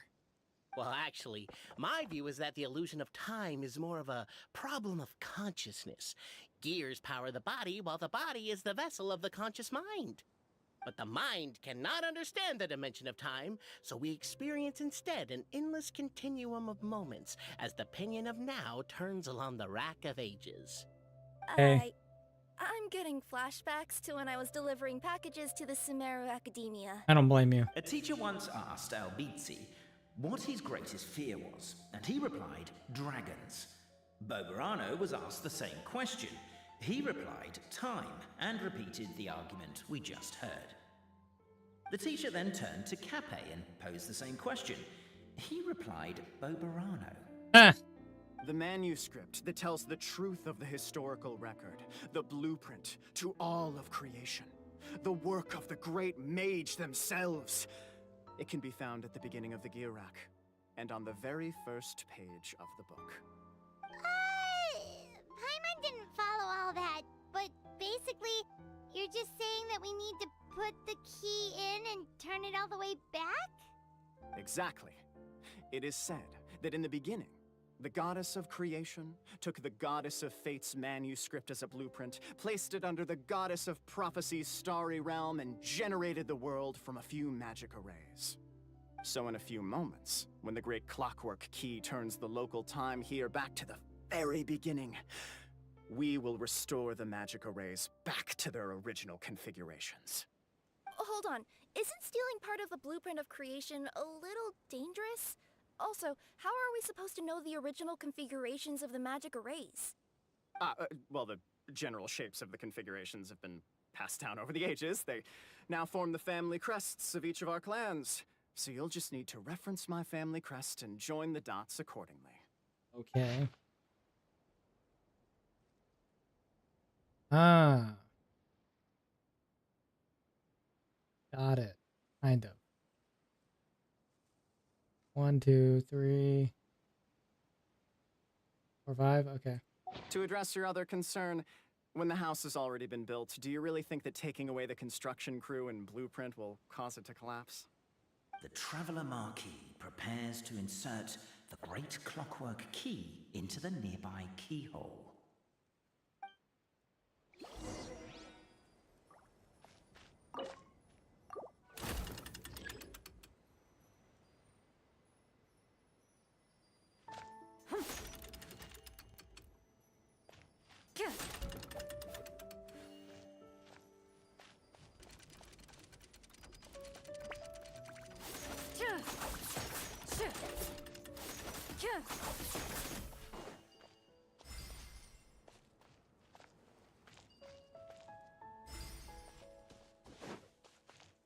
I guess we should start here?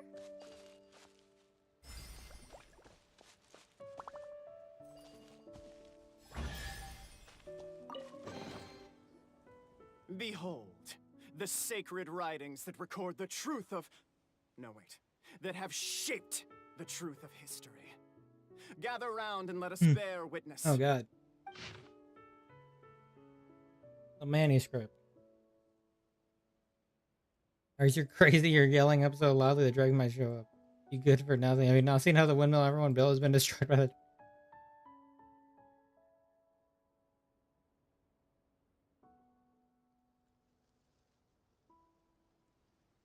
Did I not leap onto its neck from the windmill blade, stepping on it twice? And it did it not fall down and flee?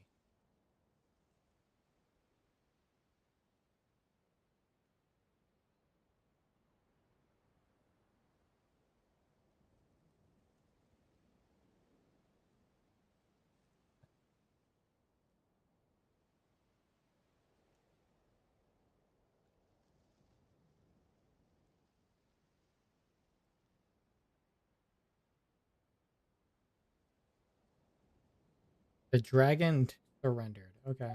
Feast your eyes, rejoice, and cheer. For this is the unquestionable truth. Look at the signature. Nobody is capable of forging that. I don't believe it. So, all along, our histories have been false? Don't lose heart, Albizzi. It does not follow from his is true that ours are false. That might be the most bogus logic I've ever heard. But keep up the mental gymnastics, Boberano.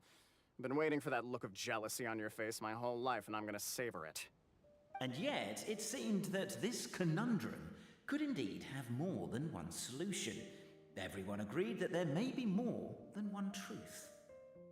The party decided to visit the sacred sites of the other clans and see what their documents had to say. Isn't a narrator supposed to remain detached and objective? It feels like you're forcing a narrative agenda on us here. Oh, whatever. I'm in a good mood. Let's do it. The instructions say to repeat the process 3 times, and besides, I'm looking forward to watching you both be sorely disappointed. Let's do my clan next. I'll lead the way. We'll need the key again, right? Let me see if I can pull it out. Yoink!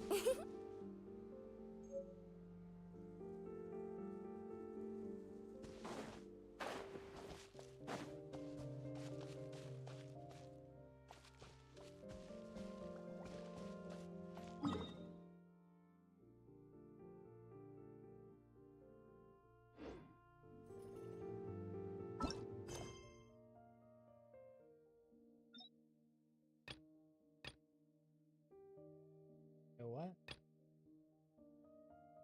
Hmm.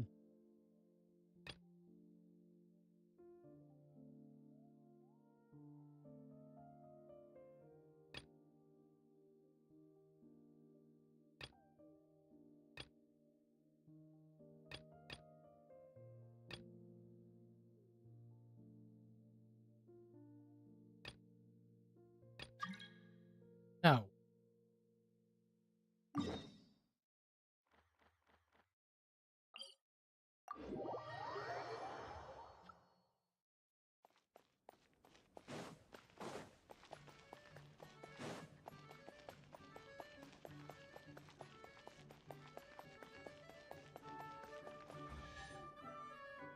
The party finds no pedestal in which to place the great clockwork key, only a locked door. Where's your clan's pedestal? Oh, let me guess, you hid it away in advance to save yourself the embarrassment of having it exposed as a fake? You done? Okay. Now, since my clan's main claim to fame is... Misinformation, half-truths, and fabrication. Damn. Ah, shut up, Cape. Shut up, Cape. I swear, if I wind up dead one day, the murderer was Boberano. Let those be my last words. My clan's claim to fame is that we outwitted the Dragon of Old and stole its treasure. Ergo, all articles of value that we own, including the pedestal for the clockwork key, lie behind that door. So, next step is open the door? Almost. There's one step before that. The door is protected by a smart interrogation system. We have to answer its questions, and if we get them wrong, we will alert law enforcement. Jeez. Well, do you at least know the answers? The correction fluid of time has dyed white the pages of the Book of Wisdom. No, I don't know the answers. But worry not. I had a quick word with the constabulary in advance. They'll ignore the alarm if we get the questions wrong, so answer without fear. No response on the door, nothing unusual about it. Knock on the door. Question 1. Who is it? Nosh Marquis and her retinue. The great yokai, Nekomata in boots. And the trusty travel guide, Pixie! Travel guide! Trusty travel guide! Question 2. By which virtue did the ancients defeat the dragon?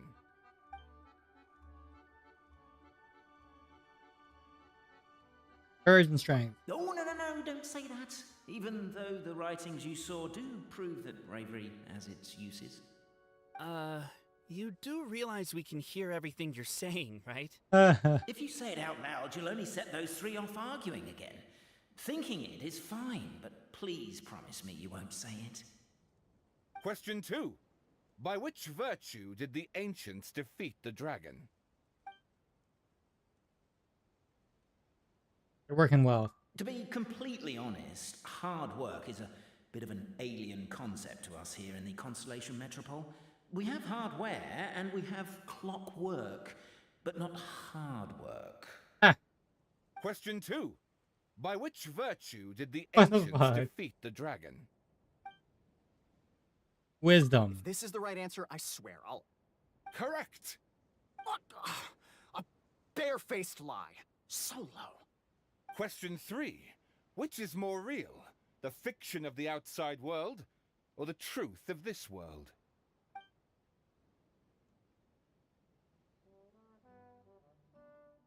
But they're false. Please try to avoid being unnecessarily cruel in your response. Question 3. Which is more real? The fiction of the outside world, or the truth of this world? Perhaps both are equally real. Hear, hear! Who can be sure that the outside world isn't just a dream, and that when the dreamer wakes up, they won't just find themselves inside a novel? There is no way to know, therefore both are equally real. All correct. You may have the key pedestal.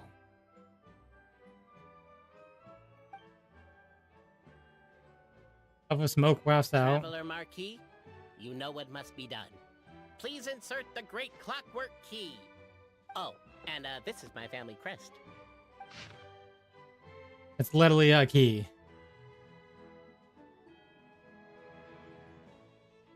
Okay.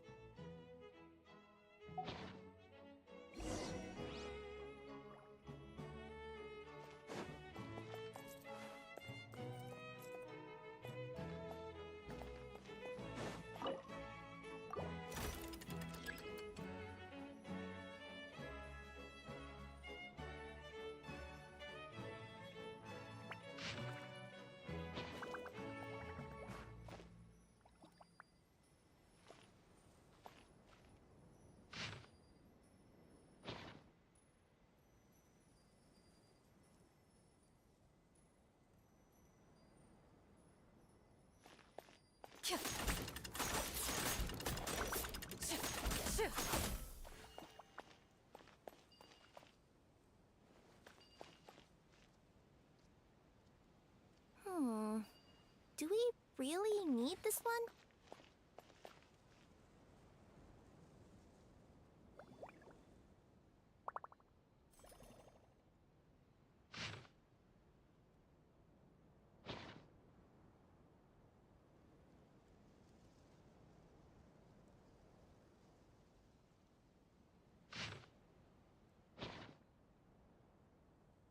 A duel is a battle of wills, and the sword an extension of the duelist's spirit. I can understand this. If your heart recoils in fear, then your sword may as well be in its scabbard, because you will not wield it effectively against your foe.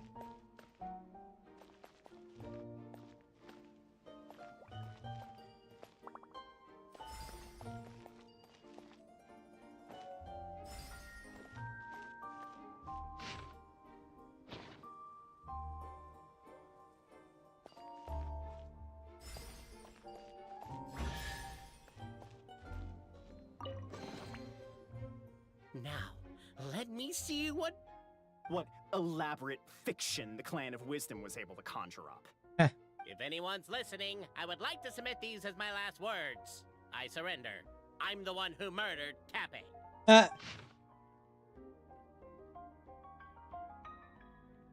Okay, let's see here. The veg was similarly grazed by the dragon. Okay.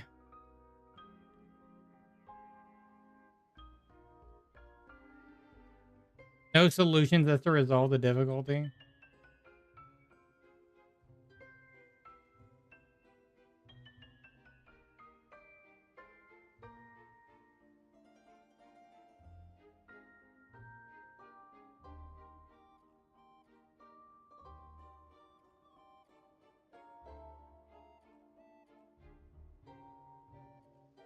But I refuse a duel you cannot use force.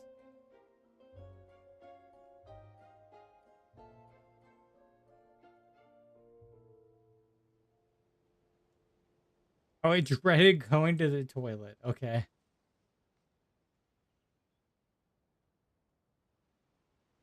A duel of riddles you cannot refuse.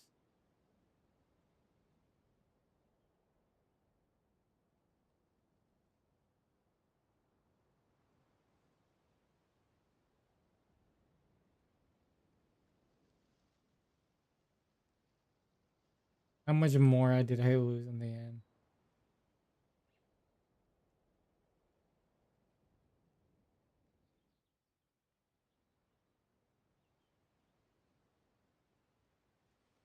Ron, you burned my house down yesterday and I couldn't sell it in time, so I've lost far more.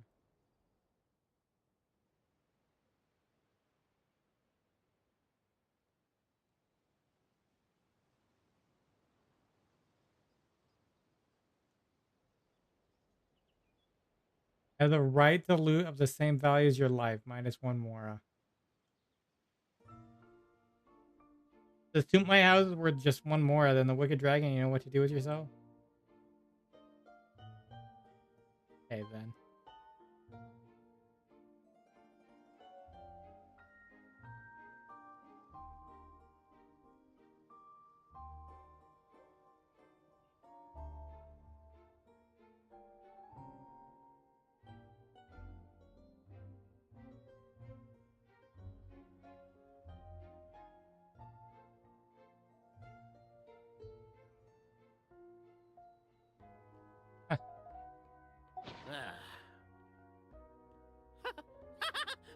Look! My clan's history is true as well! Ah, there's that same unforgeable signature again, right here! What? Oh, does this mean that my clan is the only odd one out? Given that my clan's wisdom is such a subject of ridicule in your eyes, I will now appeal to my own personal intelligence, which I believe far surpasses that of my clan at large, and make a prediction. It seems likely that the claims made by each of our clans regarding their history and virtue are all true. Boberano? How can that be? Oh, I get what's going on. Once, when I was drinking with Gujiyai, she bet me a round of dried fish that I couldn't guess which cup the umeboshi was under. Whichever one I guessed, I was always wrong, and Gujiyai would lift a different cup to reveal the umeboshi. But then, I learned later from one of the shrine maidens, Miyuki, that all of the cups had an umeboshi under them. Just goes to show, I still got a long way to go before I become a great yokai. Oh, don't mind Fox Lady. That's just her way of teasing you. Actually, that reminds me. We can now open these 3 treasure chests. And unlike the guessing game you mentioned, this one's not a trick. Cool. Well, once you've plundered the last of Boberano's family wealth, we can go to my clan's place. Guess I'll take the clockwork key again. Okie dokie, you can have it.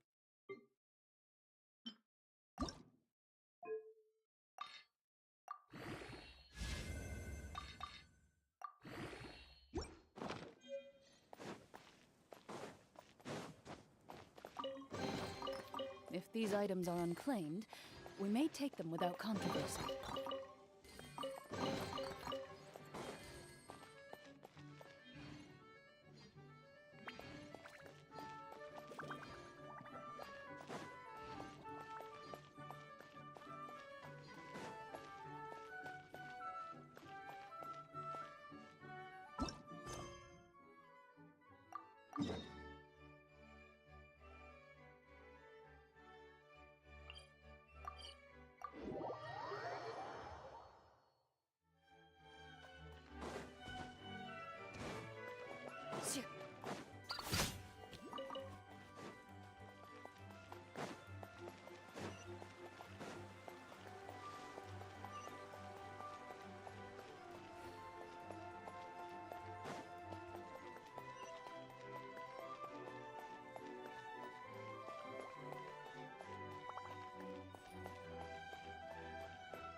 The cohort of truth seekers followed Albizzi to his clan's sacred site. They arrived to the site of a giant guard towering over them. Up ahead is my clan's gigantified guard. He can be a little pig-headed, and he's incredibly strong. Your weapons won't even scratch him. Watch me. Wait, but wasn't Kappe's clan the one that's all about strength? So, what do you guys believe in then? Oh, the guard is one of Kappe's people. Size is a coveted trait in the clan of strength, after all. Mine is the clan of empathy, and our key contribution is growth serum. What's empathetic about that? Our ancestors believed that, just maybe, the dragon of old didn't mean us any harm at all. Perhaps the dragon simply didn't notice us, since we are so very tiny. So, they drank the growth serum and grew even larger than the dragon. Then, they set the dragon down, calmly explained their perspective, and eventually taught it how to empathize. The serum isn't what it once was, though. Nowadays, it doesn't make you grow all that much, and it actually makes you lose your empathy. So, I advise we take a detour. Oh. Despite Albizi's words of caution, somebody, no doubt, has other ideas. Surely we could avoid a conflict with the guard, they think to themselves, if we could just try to understand one another. You could, of course, just take the path to your left and go around. But some people are gluttons for punishment. It's all part of the experience, I suppose.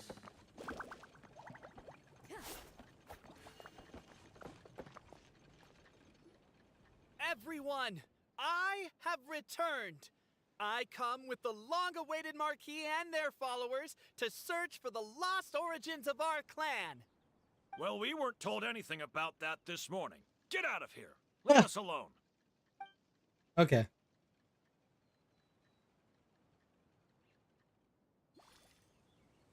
I mean, it was worth trying to do that.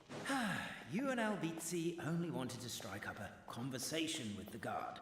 But since greeting you wasn't one of the items included in today's schedule, the relationship quickly soured.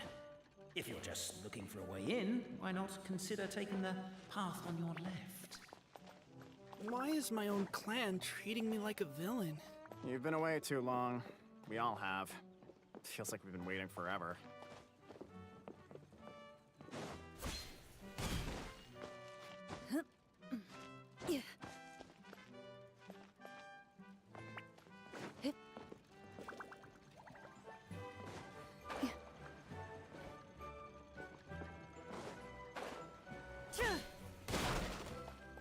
Over here! I found it! We should be getting close. Why is this place so full of junk? Are you the kind of people who never throw away the box when you buy something because you're worried you won't be able to return it without the original packaging?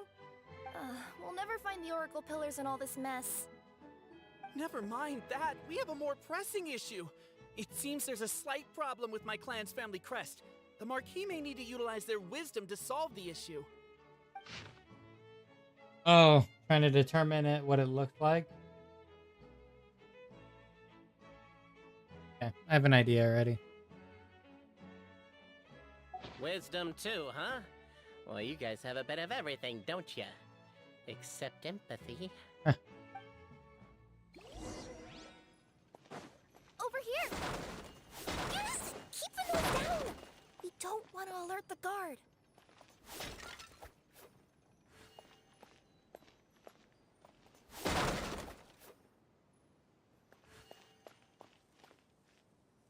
Curious.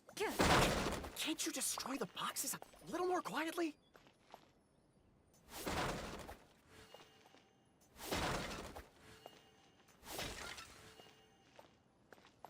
There's no more boxes now.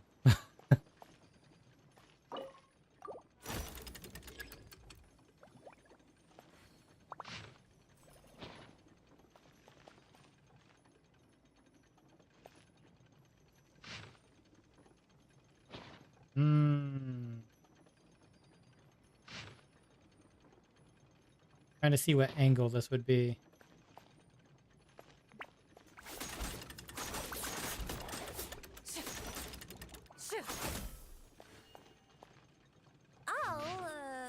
I'll go keep watch.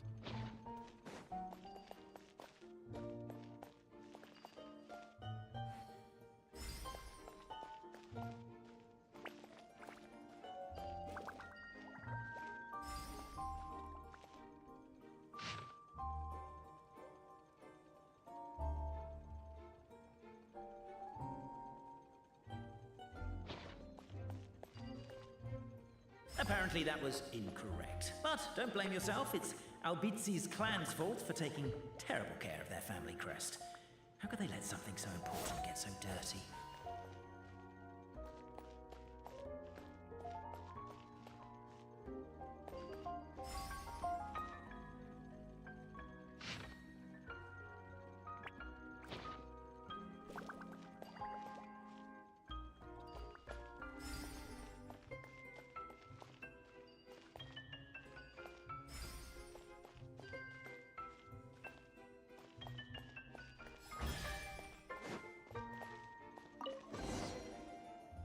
This is the last one. Okay, let's see here.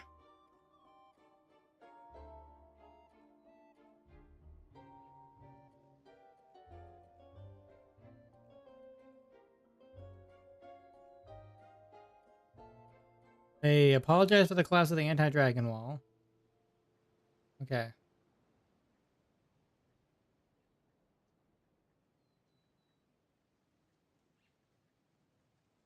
Make people go very, very large. Yep. Reeking of alcohol, they sandwich a dragon between them. Okay, then. And drunkenly tried reasoning with it. Okay, then.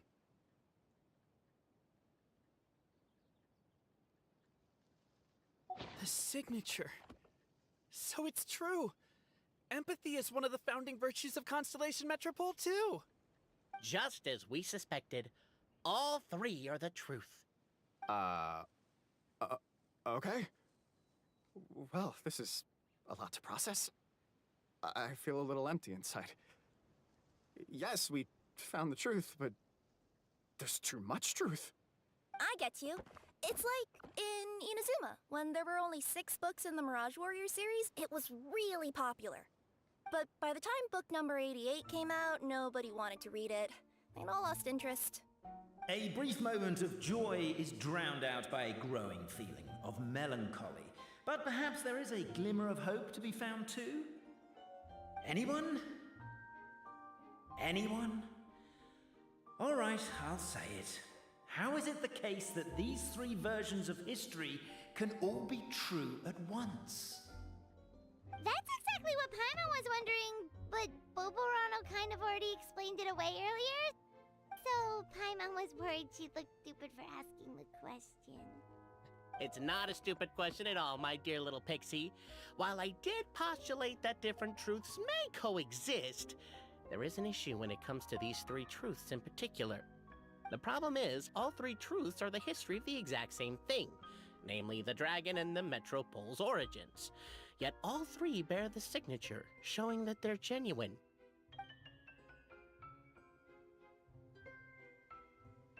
Suddenly, the sound of a bell rings out.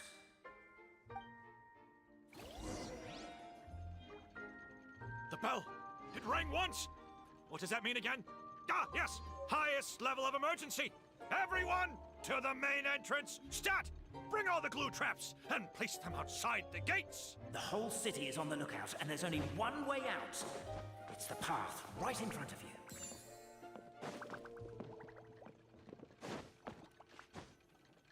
Why'd they ring the bell anyway? Also, why is 1 ring the highest level of emergency? Yeah, Obviously because you have to respond fast when it's an emergency. It'd be a bit too late if they waited till the 99th ring. Well, 1 ring is not really... Yeah, I don't know, that's kind of crazy. They're outside! After them!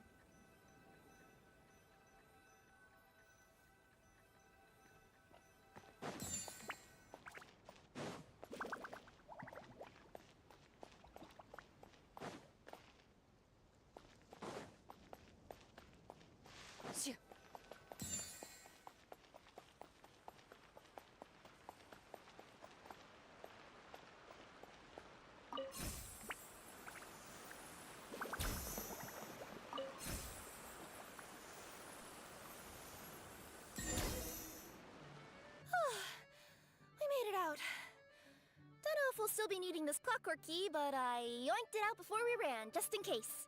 Yay! Okay, but back to the truth problem. There are 3 conflicting versions of the truth, and somehow they're all still true. What is that supposed to mean? I don't know.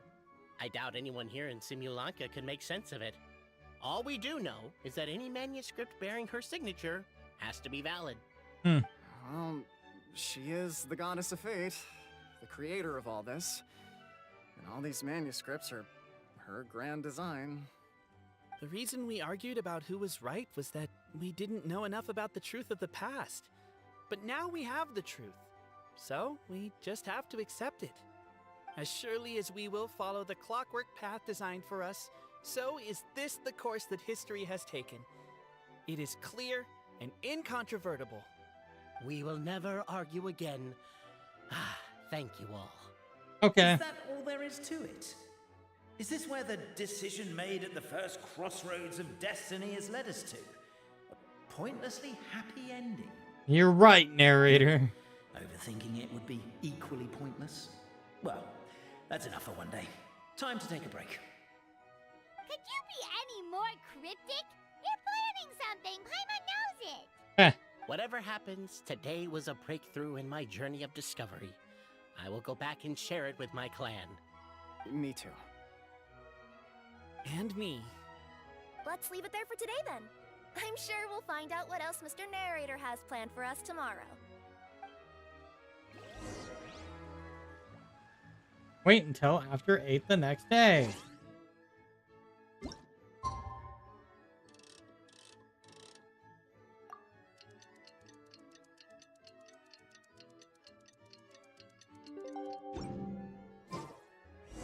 What a beautiful day, thought the traveller, before she was overcome by a creeping sense of foreboding.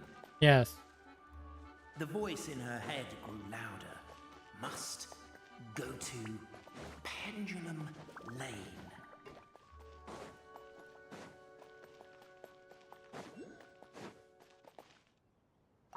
Captain. Why do you ask? Because Her Majesty the King, the revered boss herself, and, well... Sorry, that was just me trying to... Good idea.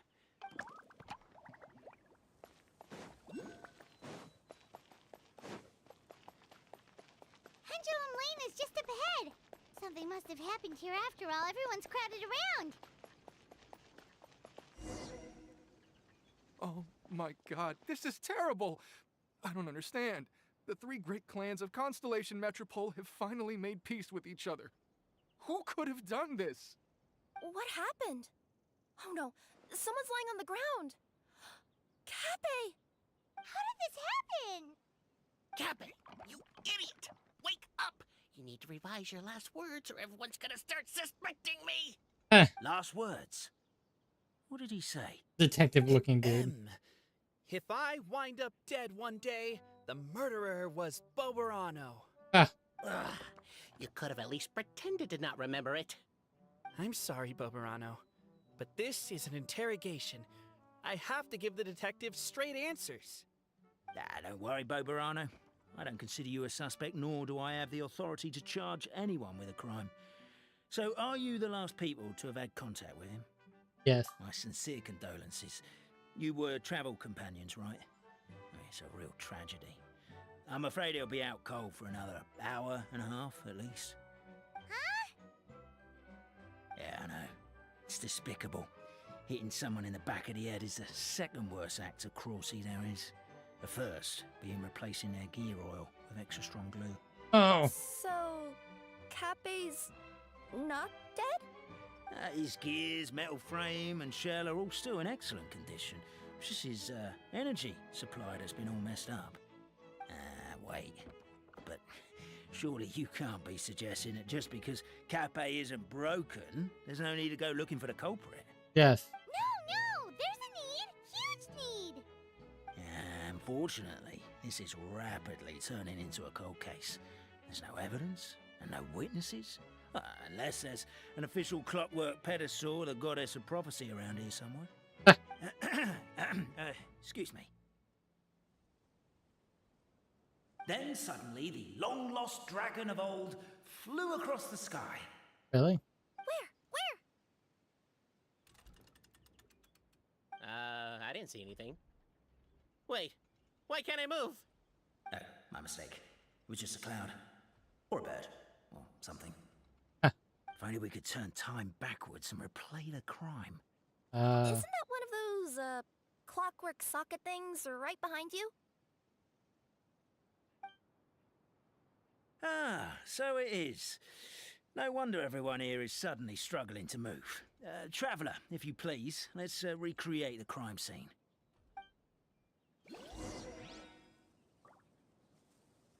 Hey.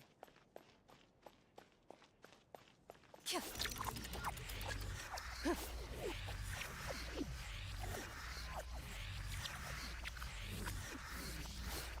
crime scene's too chaotic. I can't make heads or tails of it.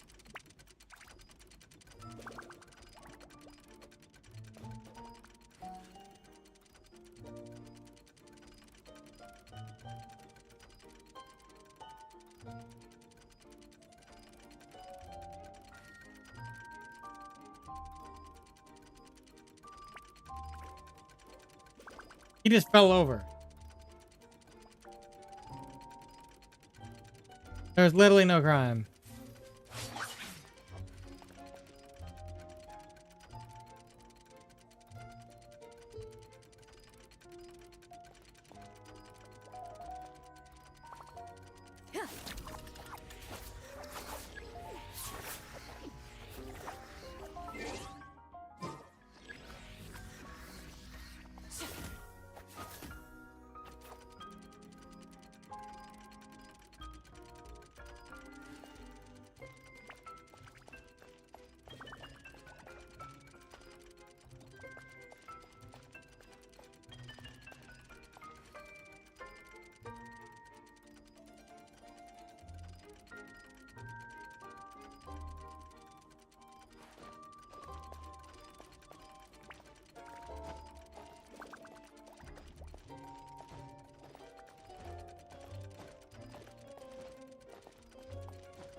Well, that clears it up.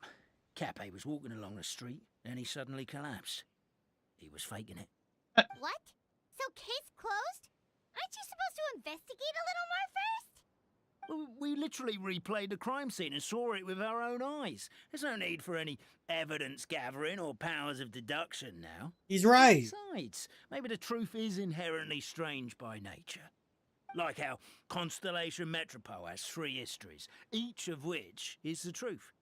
But didn't you say Cappe was struck in the back of the head and knocked unconscious? For all I know, he could have bashed his head against a toilet bowl before leaving the house, then walked here in a daze before finally passing out. As for why he might have done that, my guess is...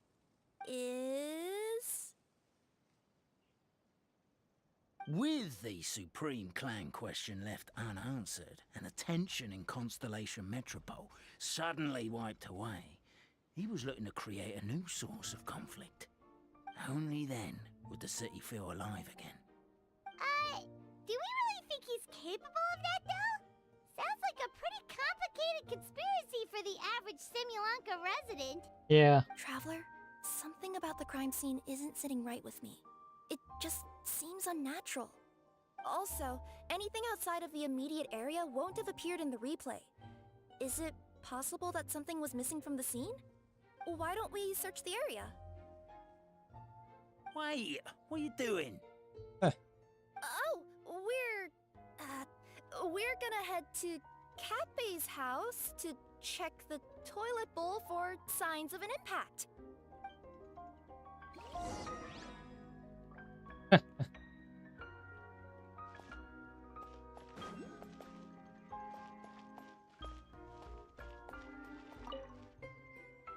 Hello there. Have you seen my spear by any chance? Someone was shouting about a dragon a minute ago, and I instinctively threw it into the sky. Oh. Well then.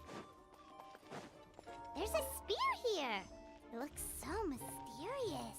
Let's take it.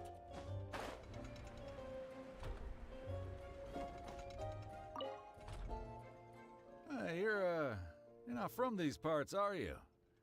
Just visiting? Yep, that's right. Why? What's up? Ah, well, I was gonna offer you a great job in the Titanium mines. A safe and secure working environment. Doesn't sound very safe. At least not as safe as being a courier. To keep the Titanium ore intact, we use specially designed pickaxes that can't cut through it. Even if you struck a person with it, it wouldn't so much as leave a scratch. And in terms of labor intensity, the work has been rated as Class 2 physical labor by a reputable organization. Even cats can do it. Wow. I'm not. Never mind. I give up. Welcome to Paimon's world. Mind you, I don't know what happened today, but somehow a pickaxe has gone missing. Maybe one of the giant guards broke it down, so someone took it to perform a rapid resuscitation procedure. Sounds pretty brutal for a first aid technique. Yes. Still, a missing pickaxe. Huh. Is it just me, Traveler, or does it seem kinda suspicious?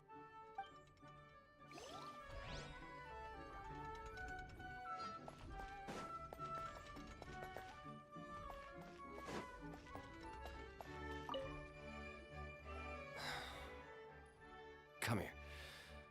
Whatever it is you were looking to buy, please do come back tomorrow. It's just, I have to close early today. Okay. A bottle of growth serum has gone missing. If someone's stolen it with the intention of harming others, the consequences could be disastrous. There's a whole investigation into it, so I gotta close the shop while I do an inventory count. If it turns out I'm wrong and I miscounted, I could be charged with filing a false report and disturbing the peace.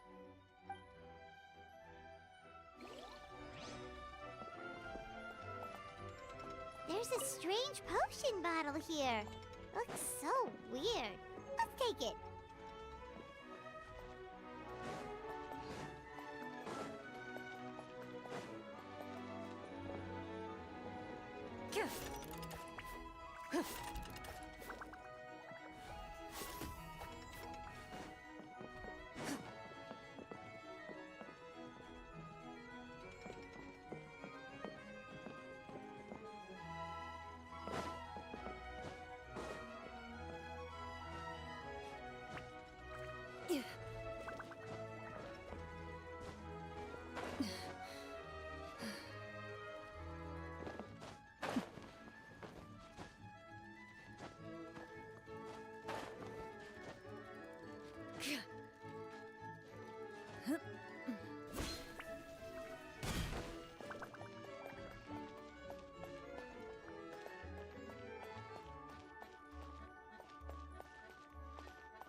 Oh, found the big guy.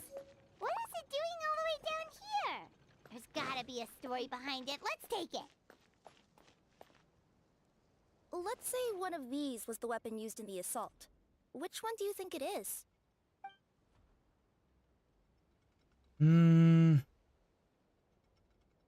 The spear. If so, there's no way his head would still be in such good shape. Okay, it's the He'd pickaxe. have a big dent in the back. Because it would have And went. if the guard is to be believed, he had the spear in his possession right up until that guy shouted about the dragon. Let's say one of these was the weapon used in... It's definitely the pickaxe. If it was the pickaxe, Cafe sure is lucky it's not still lodged in his head. Actually, you're wrong there, Paimon. The foreman at the mine was just saying, this kind of pickaxe is designed not to damage titanium, so it couldn't cause any superficial damage to residents here. But you could probably knock someone out if you hit them hard enough, and it wouldn't leave a scratch.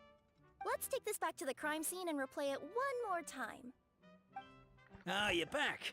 How was the toilet at Cape's house? Toilet? What about it? Oh, yeah, forget that. What's this about? What are you trying to say? We thought the way Cape fell looked odd, so we searched the area for suspicious items and found this. It could have been deliberately placed out of range of the crime scene so it wouldn't show up when we replayed it. Now we've retrieved it, we were gonna replay it again. You don't mind, do you?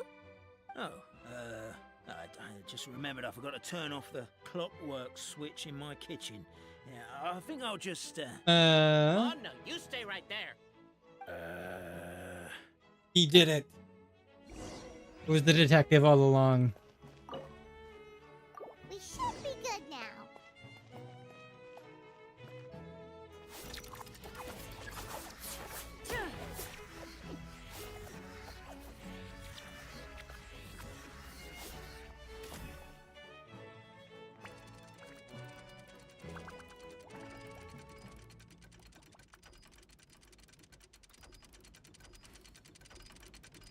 He had the pickaxe in hand.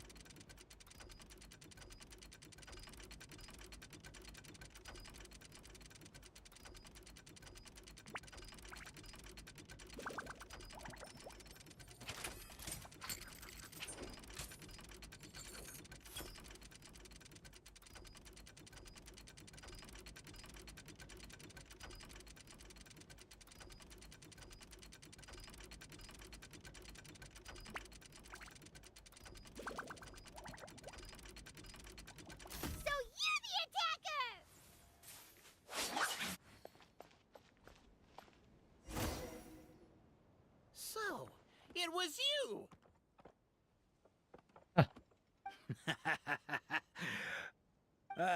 I would congratulate you for cracking the case, but since I did such an abysmal job of covering my tracks, it didn't exactly have your work cut out for you. So, all I can say is... Catch me if you can!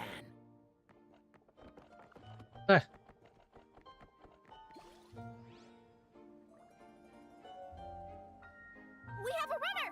That's it! Let me at him! The would-be Marquis of Carabas dispatched the Necromancer in boots, who ran off in pursuit of the poor little minion.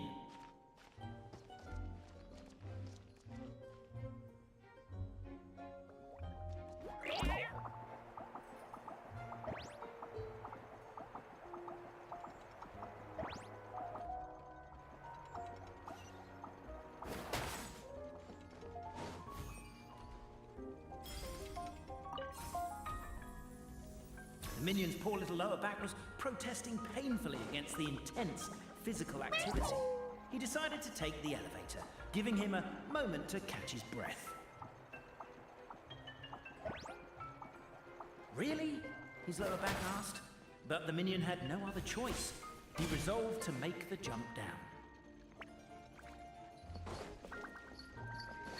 By this point, the Necromancer in boots was gasping for air. The minion was huffing and puffing, even more loudly. But we'll ignore that. I'm not! Don't underestimate the gold-level courier of the Komania Express! A characteristically catty response from the Necromancer. Tell me, what do you hope to gain from bullying me? I get to let off some steam!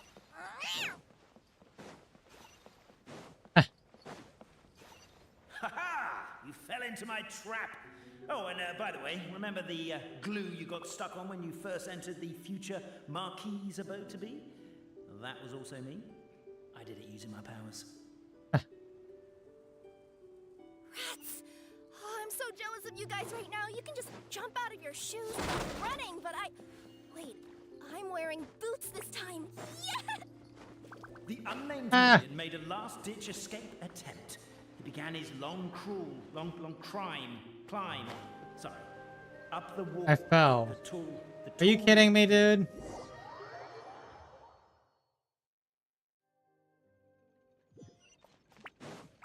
I have to do it again. I hate So, it was you! I hate this. So, catch me if you can. I failed, so now I have to do it all again. Okay. Runner! That's it! Let me at him! The would-be Marquis of Carabas dispatched the Necromata in boots, who ran off in pursuit of the poor little minion.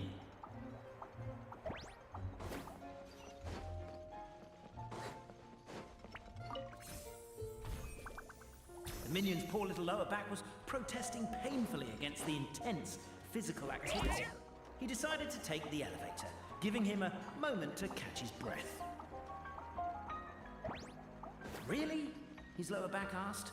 But the minion had no other choice. He resolved to make the jump down. By this point, the Necromata in boots was gasping for air. The minion was huffing and puffing, even more loudly. But we'll ignore that. Oh, freaking stamina, really? Don't underestimate the gold level courier of the Comania Express. Just gonna freaking climb up.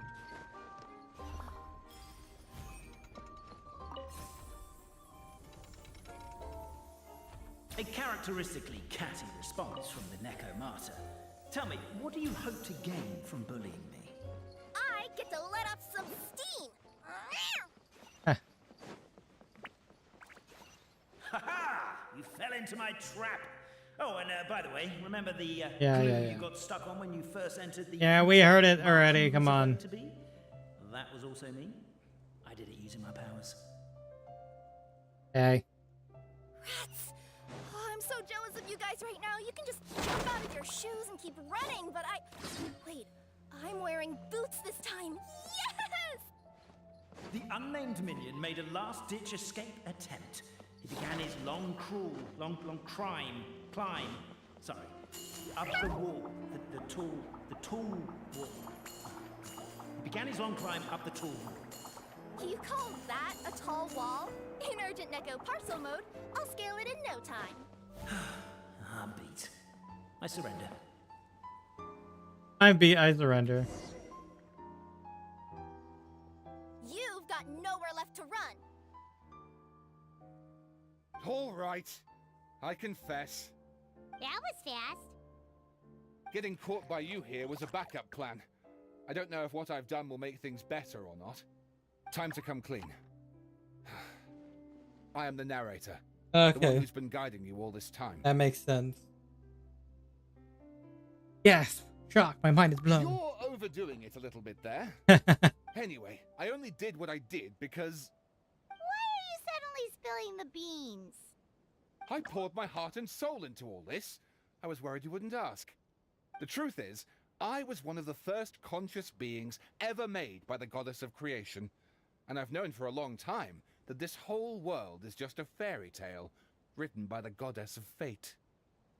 I know they say that fairy tales are just made up for kids to read, but I refuse to believe that fairy tales are just fictional stories and nothing more.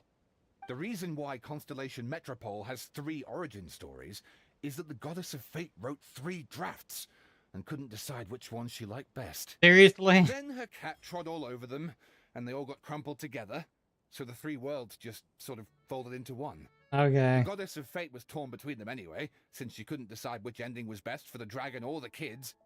So when she saw what the cat had done, she simply decided to go with all 3. Who'd have thought?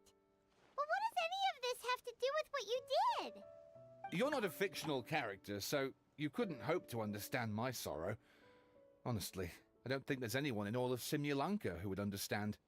Every day that I experience, every interaction I have with another person, is it really all just a work of fiction?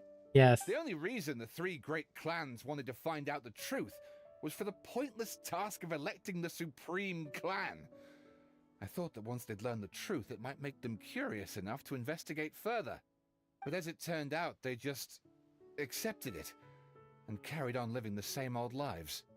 I have to motivate them to keep looking for answers now that they think they've learned the truth. I have to make them uncomfortable with the superficial explanation that they took at face value. And I have to figure out, once and for all, while you real people from the outside world are still here, are we real? No. That's my full confession. Time for you to take me back. I'm guessing I'll probably be forced to make a public apology, then sentenced to half a day in solitary confinement. I definitely deserve half a day. Oh, also, pass this message on to Cape Bobarano and Albizzi if you could. The Great Clockwork Key was originally put in place jointly by the ancestors of the three clans. If the three of them had any ability to cooperate whatsoever, they'd have been able to remove it by themselves. Oh. Over all these years, not once have they ever tried removing it together. Yeah. Oh, my poor child. There's one thing you've been mistaken about this whole time. Oh. Whose voice is that? Detective? Was that you? Your voice acting's actually pretty good. The reason fairy tales are suitable for children is that they help them to understand the world. Fairy tales may be works of fiction, but at their heart lies an internal logic that is undoubtedly real-world truth in a condensed form. Perhaps they simplify good and evil, and perhaps they hide the darkness in metaphors. Do I feel like it's the Hexen Circle that wrote the Boar Princess? You know, the one for the children's book? It makes the most sense. But let there be no doubt. The world within fairy tales is as real as can be. And by extension, you and your compatriots are also real.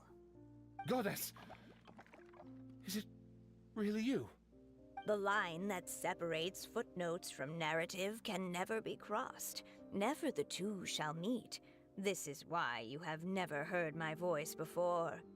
But now you wish to break free from the story, and there's a cat nearby, so you can hear my echo. Necromata! Just your echo? I'm surprised this entire thing was voiced. Poor detective. That's crazy. So, we are a part of the real world too. This is an entire side mission that's actually voiced.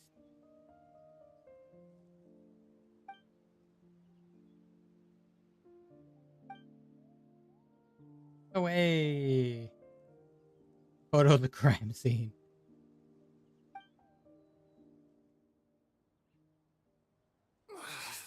My head's spinning. Albizzi just gave me a quick rundown of the situation. So you caught the detective? Sorta. We chased him until he surrendered. Oh, and he asked us to pass on a message. He tells the three of the rest what happened.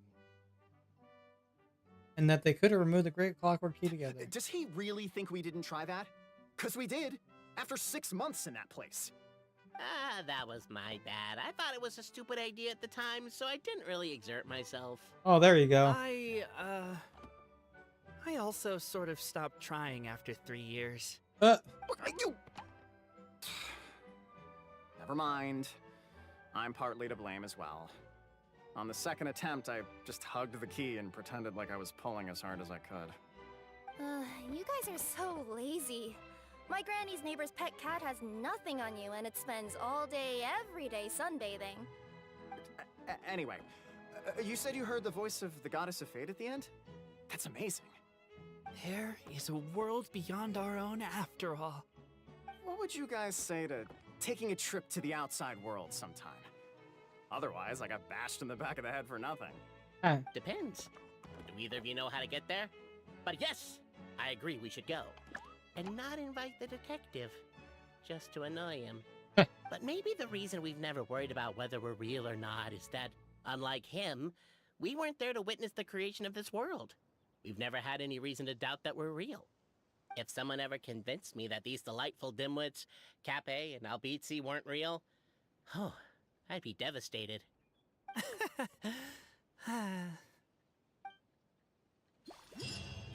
Yeah, I was surprised that entire side quest was voiced.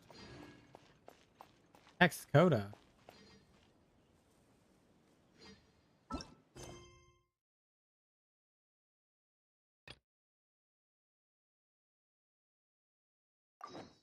Okay, well, we're still going, I guess. Tomorrow and day after tomorrow. I didn't expect to be doing this very long side quest. But hey, it's actually a pretty good side quest, I'm not gonna lie.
No more narrator.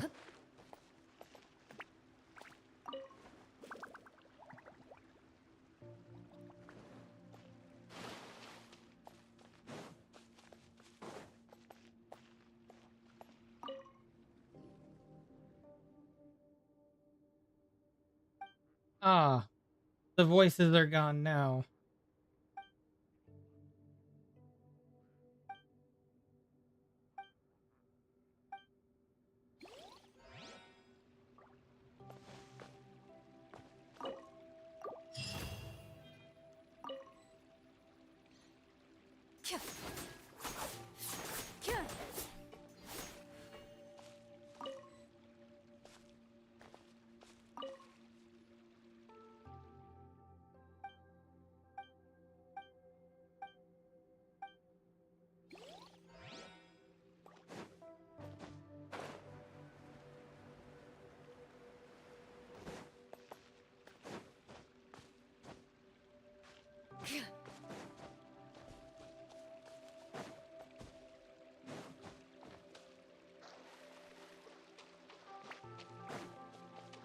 So is there something else in here or no? Doesn't look like it. There's this hole in the wall, but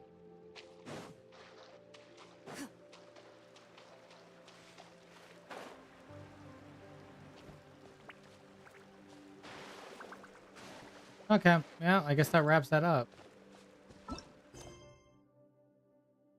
Interesting.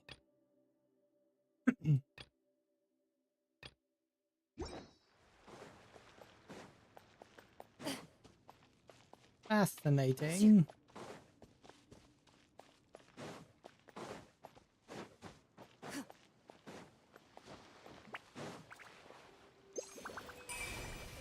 Oh yeah, I did show the chest on the map too.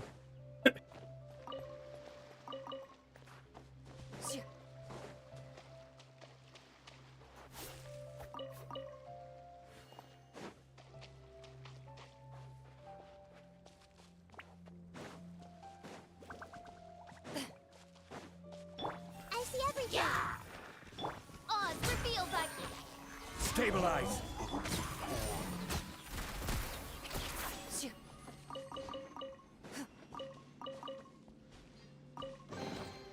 First to find gets to stake their claim. Seems fair.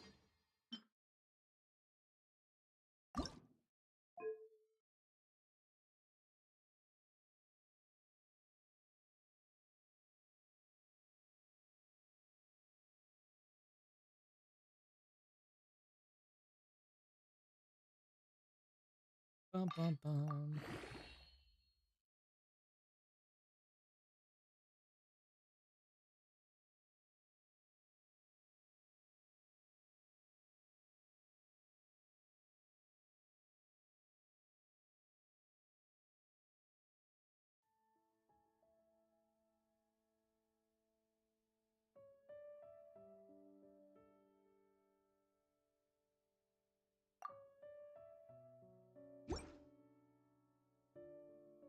Okay.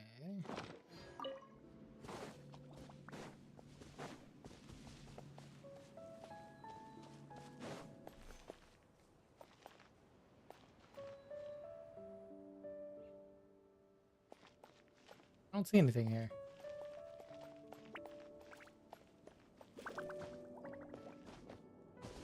Unless I have to do that quest for it.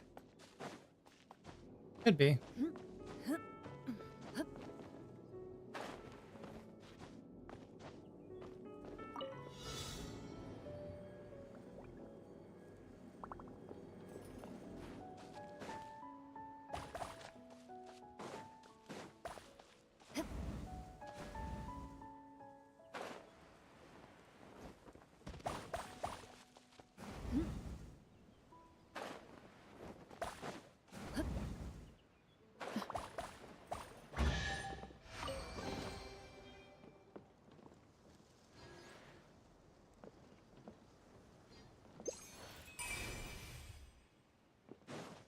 Nothing, huh?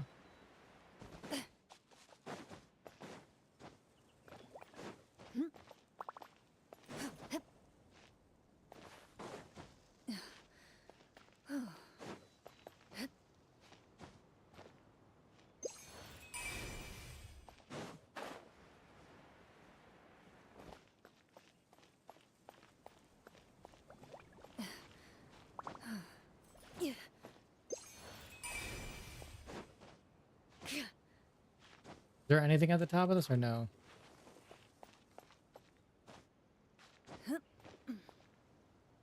I hate the stamina system in this game.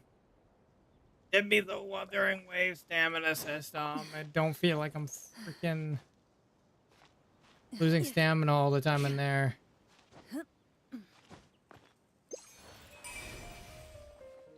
What the heck?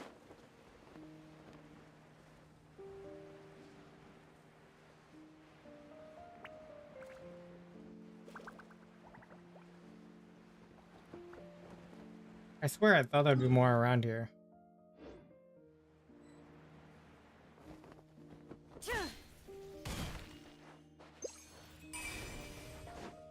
But no, there's not.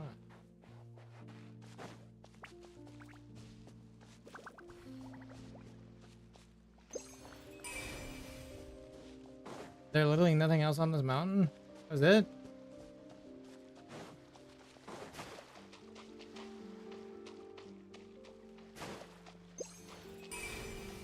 Oh.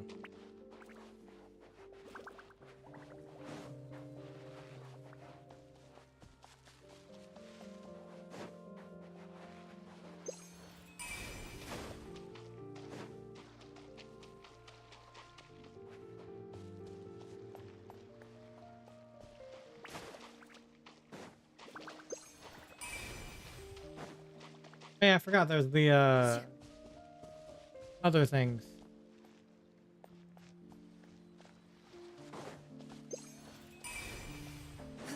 Like there's this. I think this is the combat one.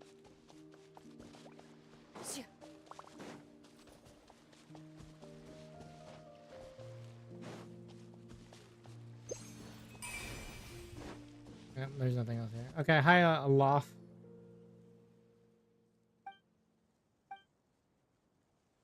Regard yourself then. Okay.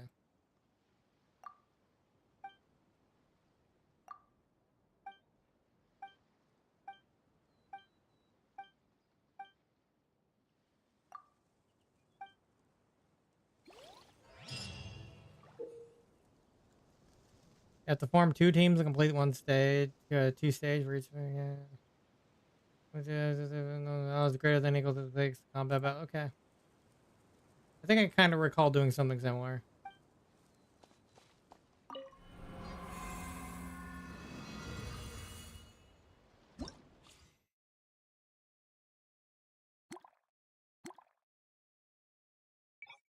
Just make it hard mode.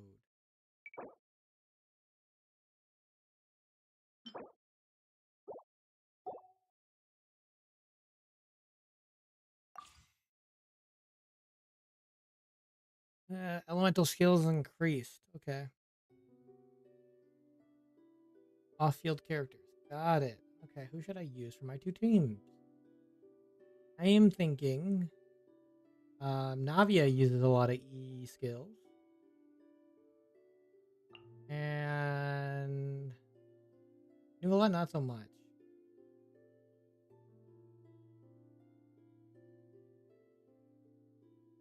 Mental skill. He uses a lot of I mean, there's also just the effect. The elemental skill damage dealt. We can use Nuvolette then, because we can use it with Farina. Yeah, that's fine.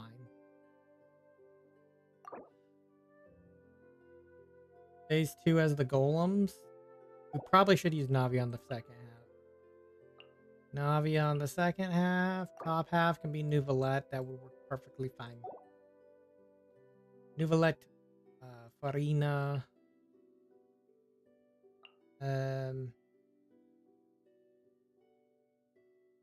Kazu. Did I use Kazuha? I used Kazuha Baishu, maybe? Yes, yes. In your case, I used Navia. I used like I'm forgetting what my team was like. Yeah, let me look real quick. Because I am forgetting.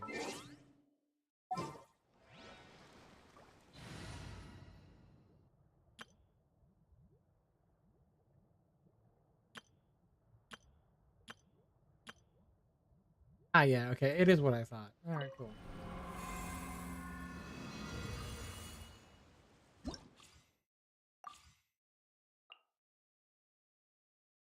It was, yeah, Xiaoling Bennett and Zhongling. Where's my Xiaoling? There you are. Bennett. And then our Zhongli.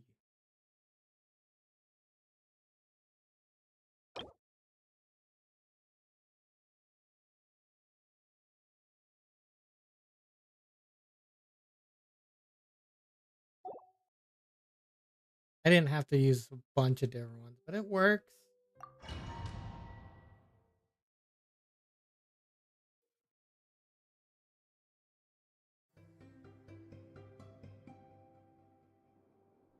Yeah.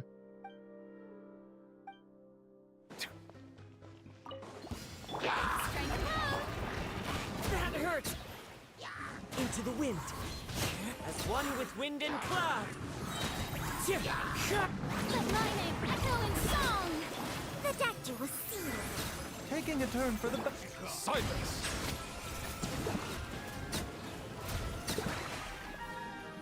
Let the mighty be humble.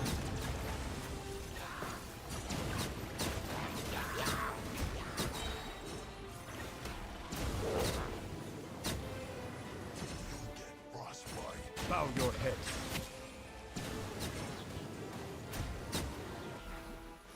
Be sanctified.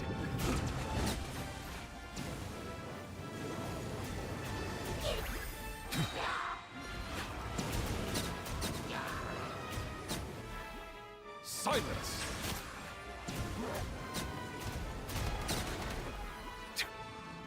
Let the mighty be humble. What you got? Bow your head.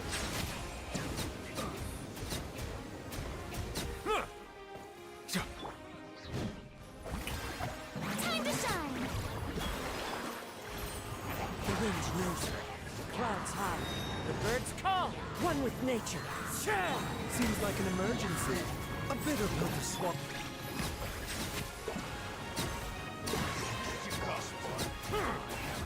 Be sanctified.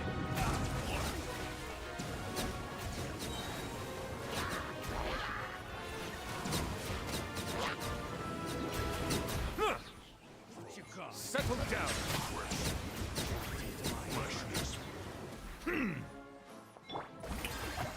Let the world come alive! Oh. I think I got literally most of the points I needed in the first game. Solidify. Teamwork is true! Out of the frying pan, into the fire! A proper send-off! From the Spina with love. This one's got your name on it! Haha! Fellow warfare, I guess! Hiya! Crumble. Order guide you. Gather.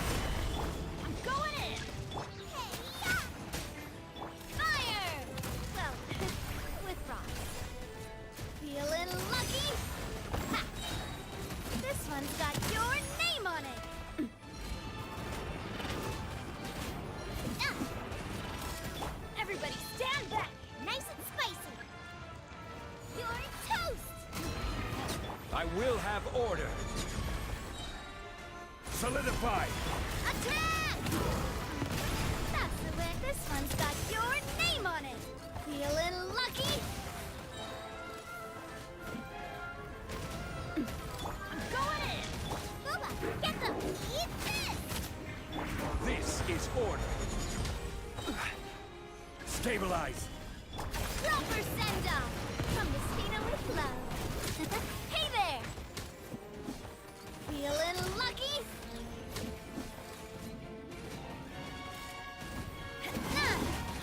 Fellow warfare, I guess. Teamwork is true. Hey-ya! Nice and spicy. I will have order. Gather. A proper send-off. From the Spina with love. Feeling lucky? Ha!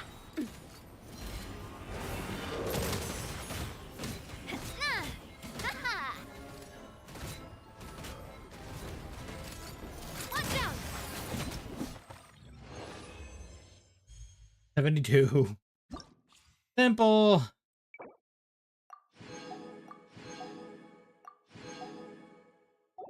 That's quite trivialized, isn't it?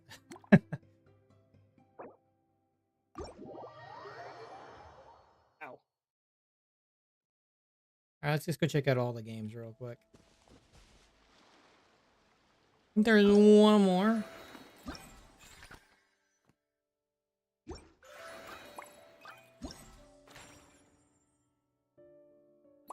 Flying Hatter, Boreal Fury, and Metropole Trials. Yeah, we haven't tried the Flying Hatter's trick. Let's go.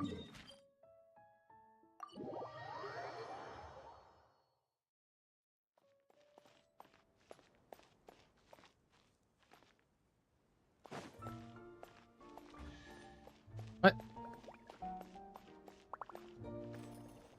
I heard the sound of a chest appearing.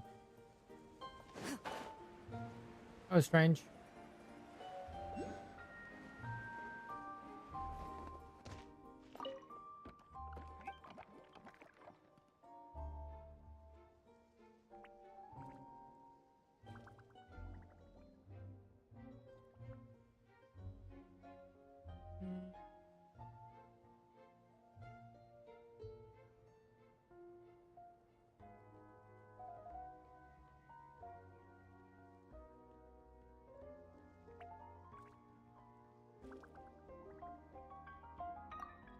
Okay, let's go.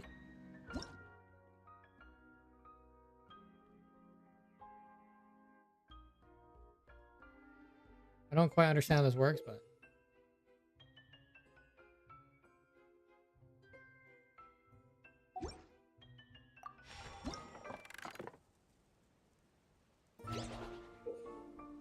in a lighted glimmer mode, the flying hat can attract one toy figure at once. Each time this happens, it'll accumulate a combo higher combos more. Okay.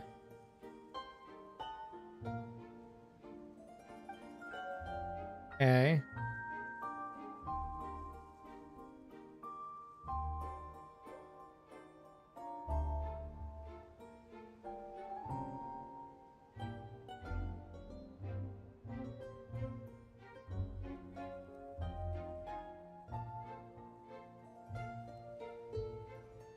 Simplest minigame ever.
Okay.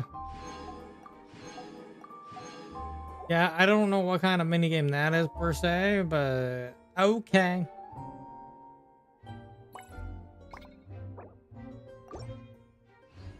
Like, it's not anything crazy.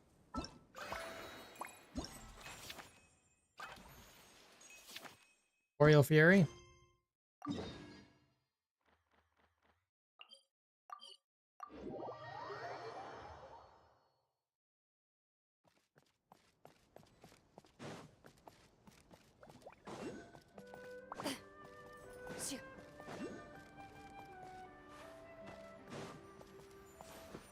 Oh, get up there, damn it.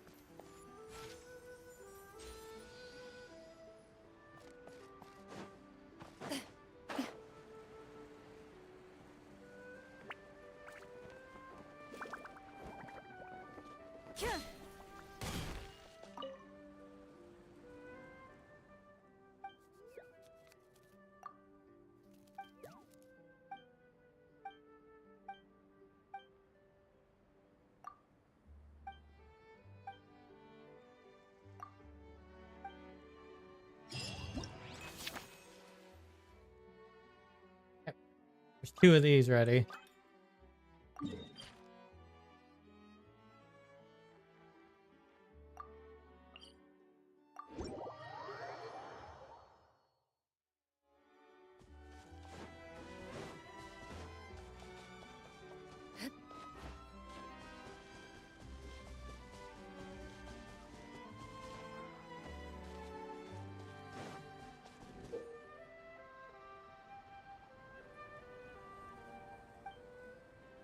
Okay.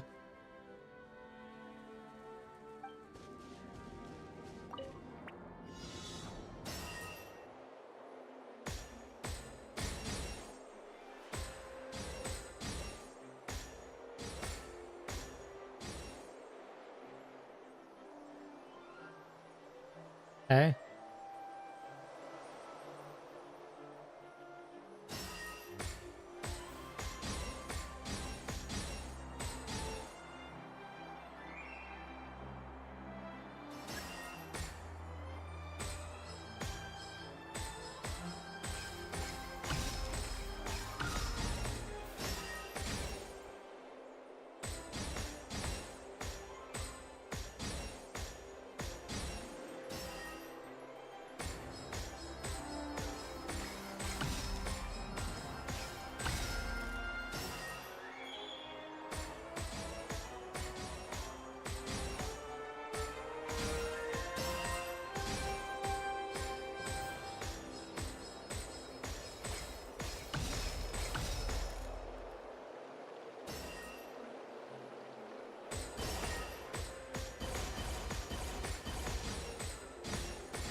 Any more?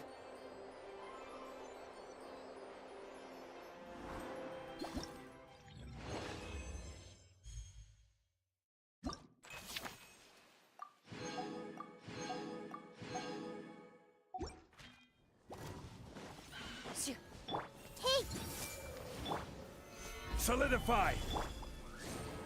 Into the shadows.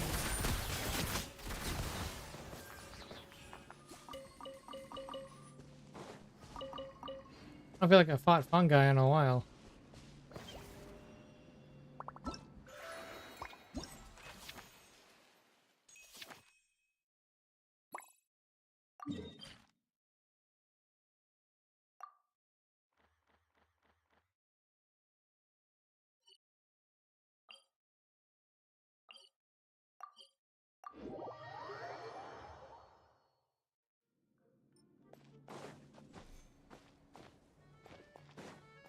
Alright, after we do this, we'll go ahead and wrap up the stream.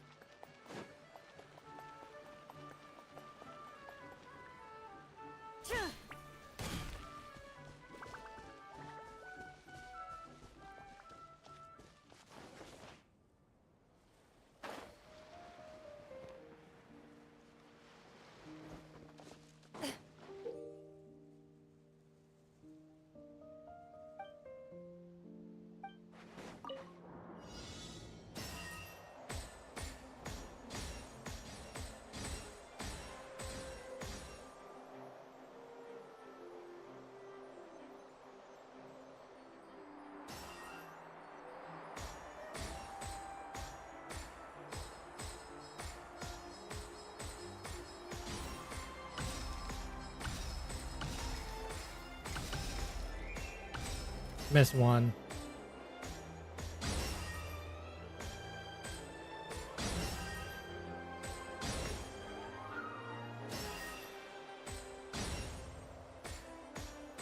Ah, come on, man.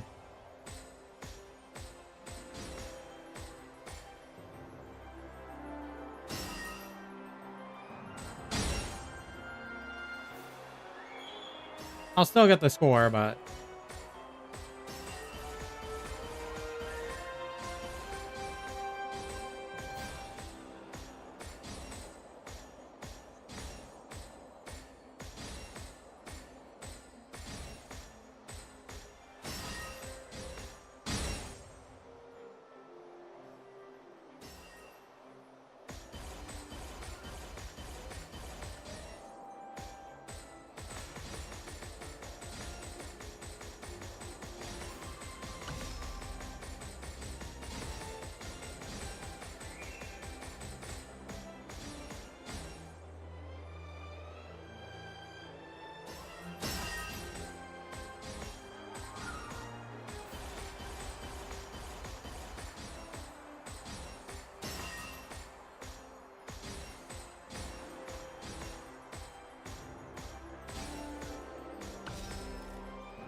Awesome. That was simple, yeah.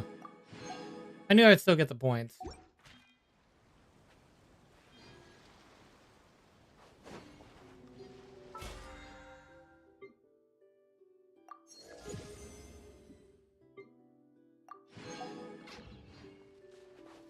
Alright, let us...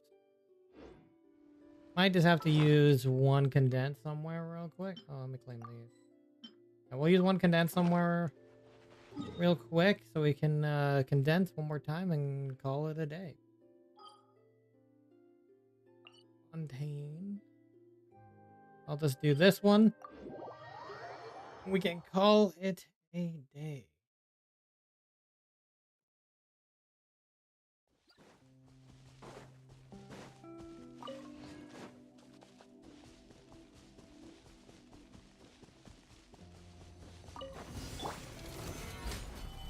I see everything. Ready.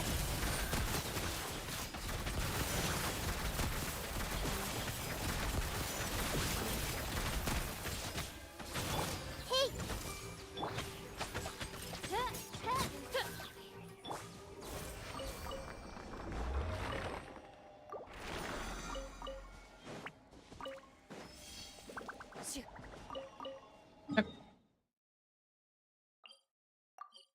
Well, we got some more of the story done. We unlocked the device so we can actually claim things in within a range. That's cool.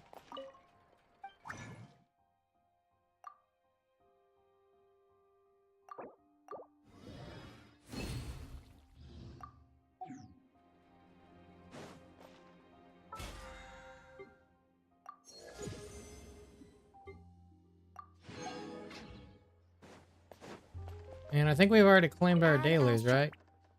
Yep, okay.